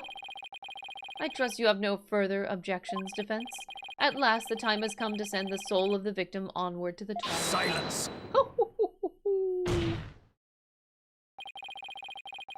What are you yammering on about, prosecutor sad monk? We still have something we need to question Uendo about. We do? Like what? Well, don't just stand there. We don't have any evidence left to present. Have you forgotten already? Isn't there still a hidden witness you have yet to question? Oh boy. Oh, that's right! Oh my god, I'm scared. Your Honor, there's still one more witness we haven't finished discussing yet. Oh, and what is this bit of unfinished business? We haven't finished discussing this issue. Oh no.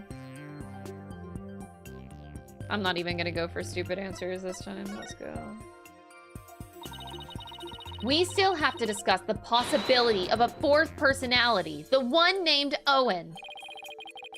Are you suggesting that this fourth personality of Uendo's might be the true culprit? jeez, not that again. I told you we don't know anything about this Owen. Look, Uendo, I know that you don't have any motive to kill your master, but this Owen may have one for all we know.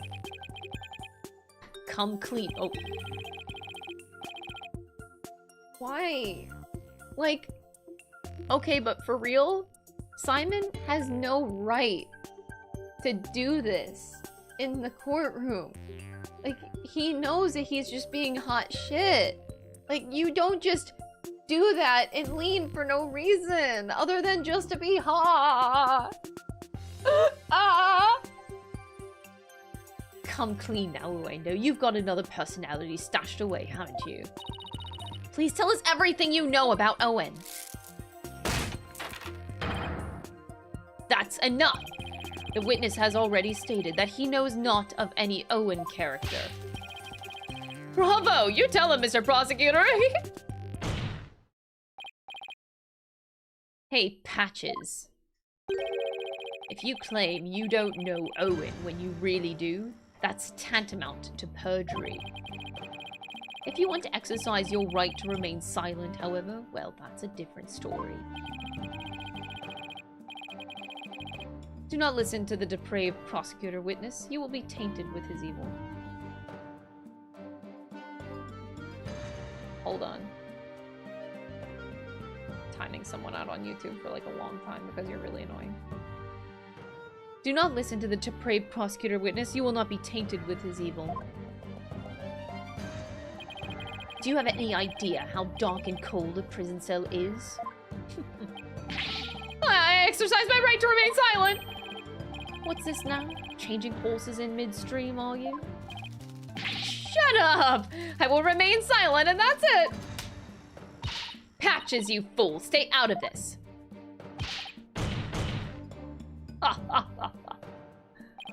Patches is not the brightest bulb in that box you call a noggin, is he? The fact that he switched from I don't know any Owen to I will remain silent is proof that he does know about Owen. There it is again. Simon's formidable psychological manipulation tactic. I'm sure glad he's on my side today.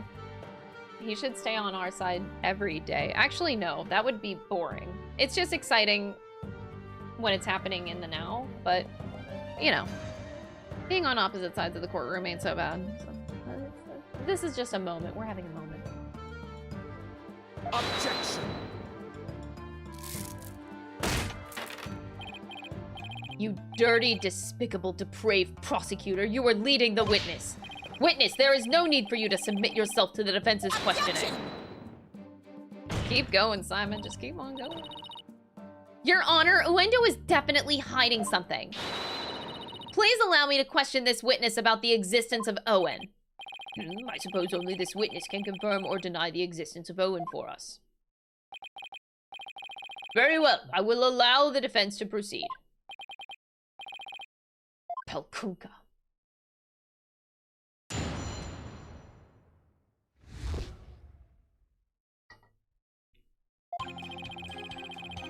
I've never met any personality named Owen. Patches was just blurting out nonsense in a panic. We're always aware, so we'd definitely notice if a personality like that showed up. How dare you treat me like a criminal based on mere conjecture? This is so fun. Wow, how am I supposed to deal with the testimony of 3 personalities? Unless you can prove the existence of Owen here, it's all over. You'd best screw your courage to this sticking place and attack their testimony head on. Alright, I will. Just stop piling the pressure on me. I have to draw out some info, anything to drag Owen out into the open.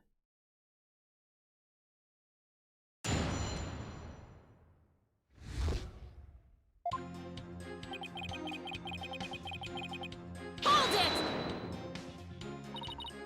it! Met, huh? Is that how you experience each other, like people meeting on the street? Well, it's more like all 3 of us are always here, and the personality that's most suited to the moment is the one that comes out.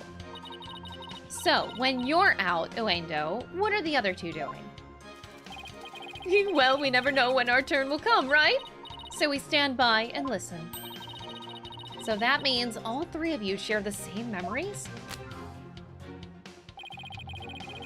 I never really thought about it, but I guess that's right. I see. Thank you. Please continue.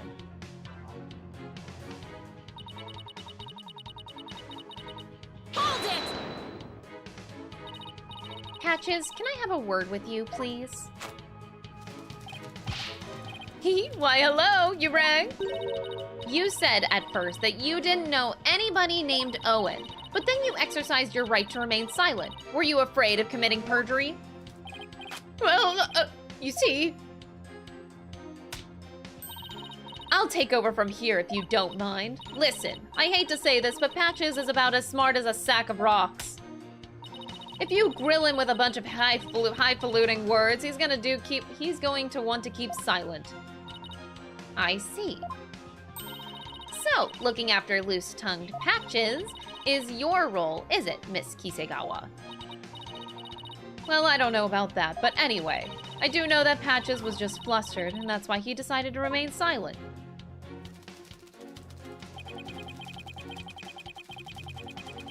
This is awesome. Hold it! That's all I can say, I really love it. But what if, for some reason, you three were unconscious at the time of the incident? If the three of you weren't alert and aware, what would happen? Well, what would happen? I'm not sure what you mean. I mean, you three share the same memories, right? But what if Owen is different? What if he has memories separate from yours? Maybe Owen emerges when the three of you are unaware or unconscious. Objection. Instead of speaking as if this fourth personality is a foregone conclusion, I suggest you prove his existence first. Well, we've already seen 3 personalities, a fourth wouldn't be a stretch.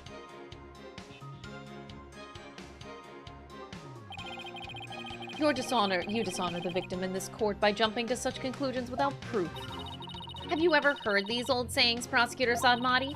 What happens twice will happen thrice. If you see 1, there are likely 30 in your home. I'm basing my theory on such premises. Comparing us to cockroaches, do we bug you that much, girlie? But how do you intend to prove it? How will you prove that all 3 personalities became unconscious, as you say? Unless you can do that, all this talk is merely empty speculation. Well, Don't be so timid. If you don't have it, then find it. Look for something that could render Uendo and the others unconscious. Simon's right. I can't back down now. For my client, Mr. Wet, I have to. Wait, Mr. Wet?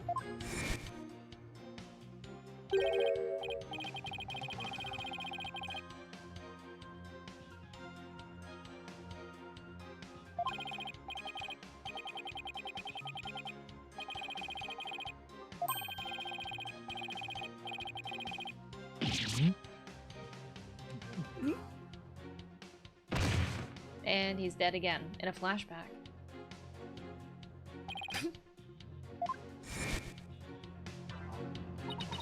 Mr. Wet, falling unconscious. Wait a minute, I think I've got it. Sykes, do you have proof to back up your theory? No. Yes, Your Honor, I do. The proof is right here in this crime photo. It is. In that case, please point out what supports your theory. I'm bluffing. This, most likely, is what caused Uendo to lose consciousness.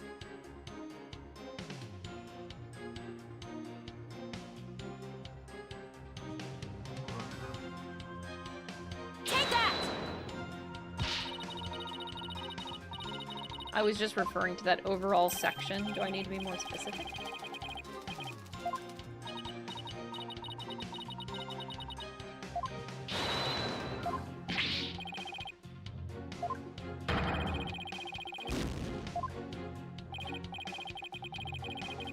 Athena, Uendo doesn't need to be hit over the head to lose consciousness. Lord knows that Bucky has passed out several times today without being smacked. Miss Sykes, please point out this proof of yours. Oh! Are they talking about this? Take that! This is probably what made Uendo lose consciousness. Oh yes, the sake. And isn't it just like Master Tornado to pick a fine brand like Camel? Sake? Oh, you mean rice wine? Well, yeah. That do be what sake is. Oh, please, don't call it rice wine. That's so unsophisticated, and it's not even wine. Silly girl. I must agree, you need to become more cultured, Athena. Tomato. It's made of rice, and people get drunk from drinking it, right? It's called sake. End of story. Fine, sake it is then. Ay caramba, everyone's so touchy about these things. I recall Master Tornado would often have a drink or two before performing. He said it made him more eloquent.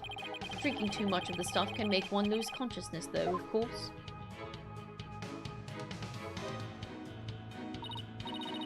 And look, there were 2 glasses on the table. Uendo, I believe your master offered you some sake. And then you must have drank too much and passed out. That's when your 4th personality, Owen, emerged.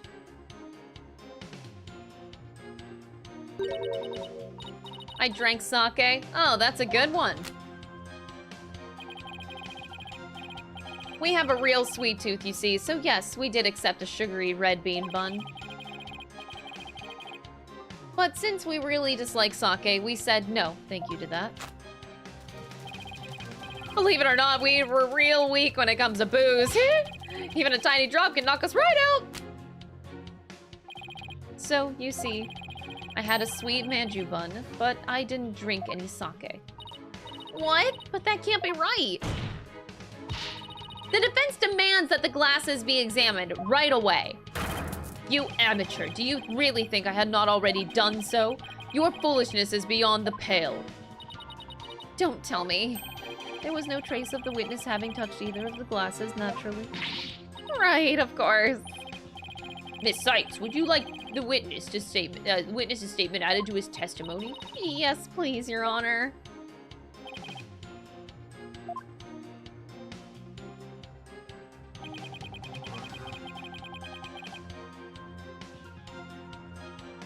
Hold it! So if you had even a tiny sip of sake, you'd conk out, right? That's why you didn't touch the glass that Master Tornado offered, correct? Yes, that's right. Then maybe you ate something that had sake in it as an ingredient? I don't recall doing anything like that. He doesn't recall doing it, but that doesn't mean necessarily that... doesn't necessarily mean he didn't. He just might not have known that he did. I'd better take another good look at the evidence. We got this. So, he didn't drink any sake, huh? Oh boy, now we're in trouble. That kind of answer is exactly why Sad Monk keeps insulting you. Now use your head.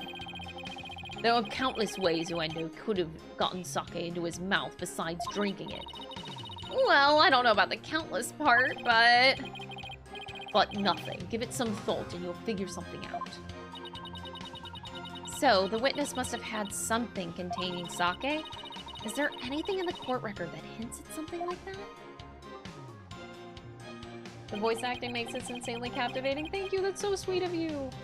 Also, I'm gonna time out this person for longer, just because when I see the same name getting deleted messages repeatedly a lot, you're probably fucking up too much.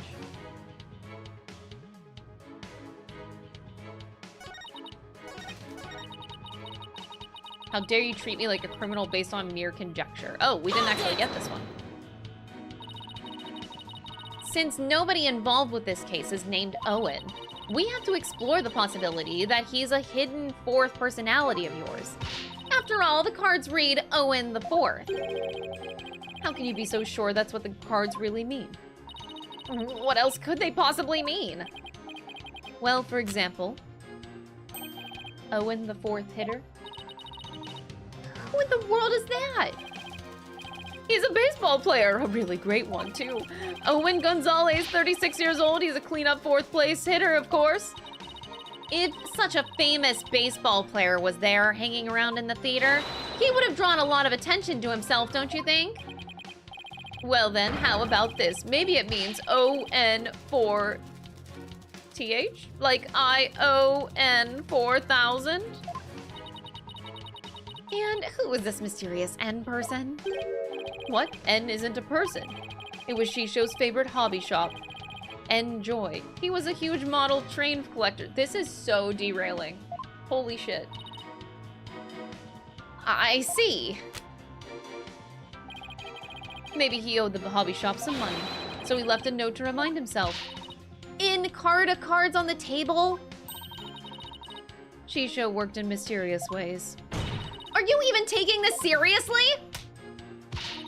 I'm being completely serious. The point is, Owen the Fourth could mean just about anything. Ugh, I suppose you're right. I guess I'd better approach this from a different angle.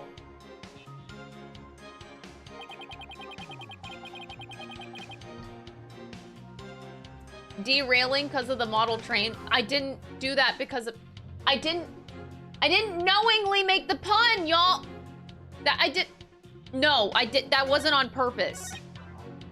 Hold it! Oh, I didn't mean to press. I meant to present. Oh my god, the sake got in the bun. It's obvious.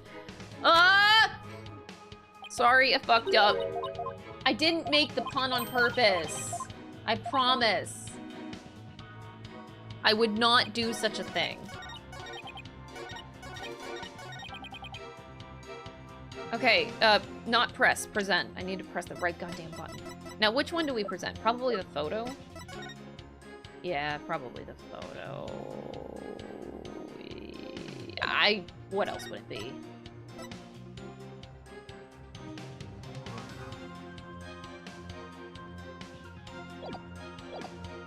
Okay, just... Objection! It's not the picture. Oh my god. What? Okay. What else? Did I... No.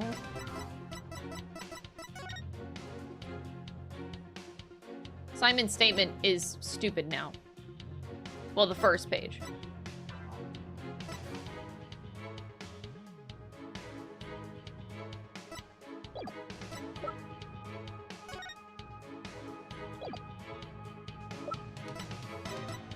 How am I supposed to say what I want to say?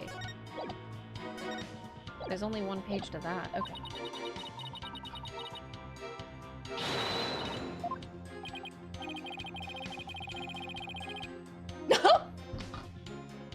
That's not even the proper call-in response for a knock-knock joke. Thanks, Simon. Thanks, broski. Appreciate it. Sorry, I'll get better at my knock-knock jokes. Sorry. So if it's not the picture, what the fuck do you want me to say? There's nothing else that has the... Okay, maybe there's like a thing I'm missing. I know that it's the sake thing on the... Is this it? No...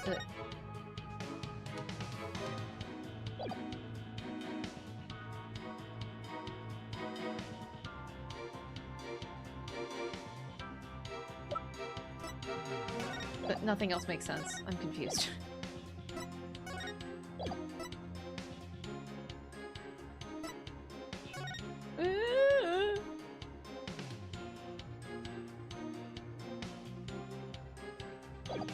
The Soba glutton routine? No. Well...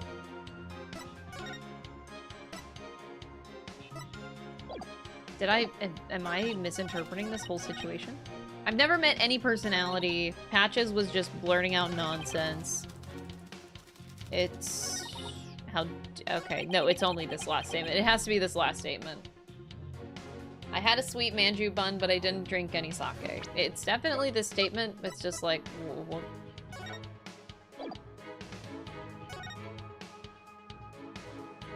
Is there something in here besides the... Like, did I miss something? Nostalgic or traditional hound. Hound! Oh. That just clicked. I'm so confused.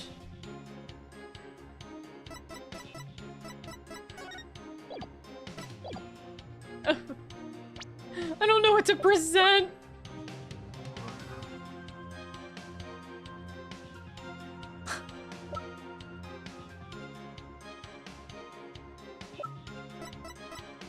None of this makes sense to me.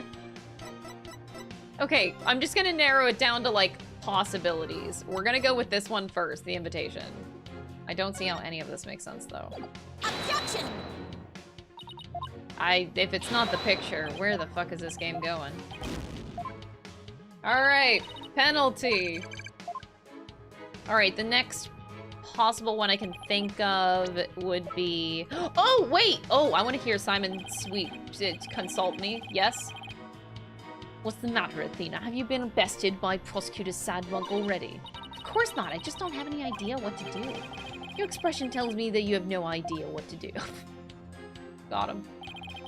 Then here's my advice. Why don't you try focusing on this statement here? Oh, wait, no. He points out the statement. That's not what I need! Though what it contradicts with, well, I'll leave that to you to puzzle out. Come on. Anyways, I better try comparing the evidence with the statement. Okay. Well, that definitely did not help. Thanks, game. Here's information you already know.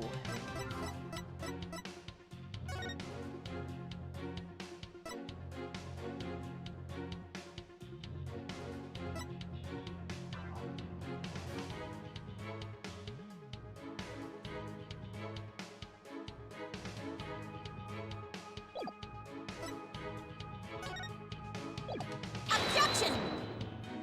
I'm reaching at this point.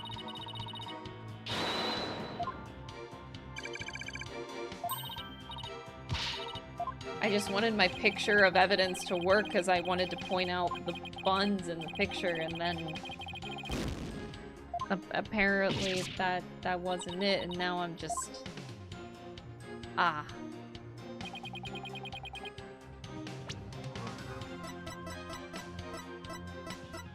Objection! How is this it?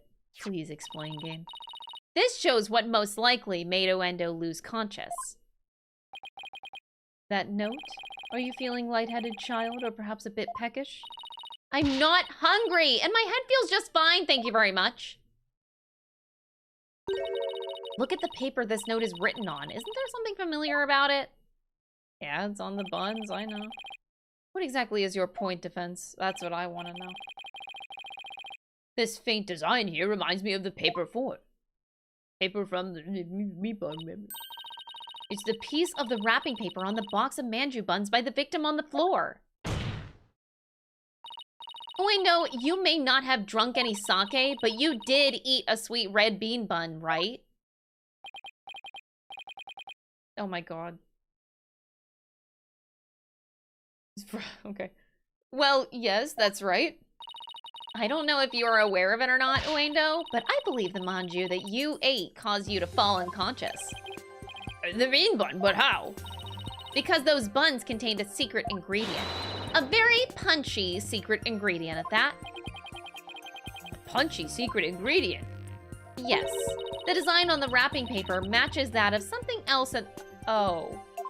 Really? It's like you see that the wrapping is the same, but I didn't think. I just... Okay. Take that! My brain registered the similarity, but I was like... Here I was thinking... Okay, glass sake knocked over into bun accidentally. Okay, I was just... Okay, it's just supposed to be the secret ingredient. In 3D! So, just as Uendo said, he didn't drink any sake per se.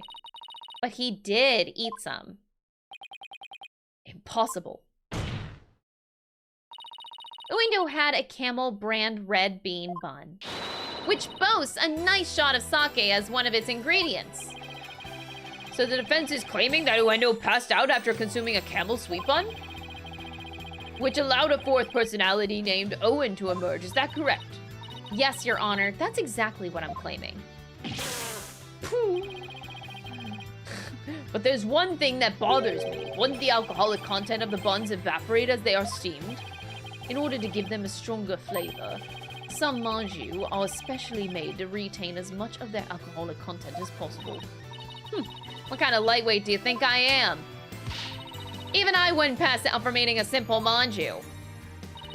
Then, how about we test that theory? What do you say, Your Honor? Seeing is believing, as they say. Very well, I will allow a test. This is crazy. Thanks, Your Honor. Simon, go buy us some camel manju on the double. And don't forget to get me one, okay? Why must I? And while you're at it, Prosecutor Blackwell, you will get one from me as well. I'm not the courthouse stable boy, you know. Taka is! Yay! Taka! Go get him! Just this once, I'll acquiesce. Taka, I'm counting on you. He's back! Oh! And all of you had better pay me back. Okay, I will. Oh, but I thought it would be your treat, Prosecutor Blackwell. What a shame. Now then, let us adjourn until the manju arrive by Courier Hawk. Court will reconvene as soon as Taka returns. Man, this is amazing. No, I don't want it to be over. Why does it have to be over? Stop! Chad, I have to get off and I have to just reconvene tomorrow. But I don't wanna. I don't wanna. My voice can only handle so much realistically, though. So doing like 3.5 hours of voices, I really shouldn't push it and like, yeah, I really shouldn't push my voice. I'm doing fine. I just know that if I keep doing it, it's gonna become a not fine situation. Damn it!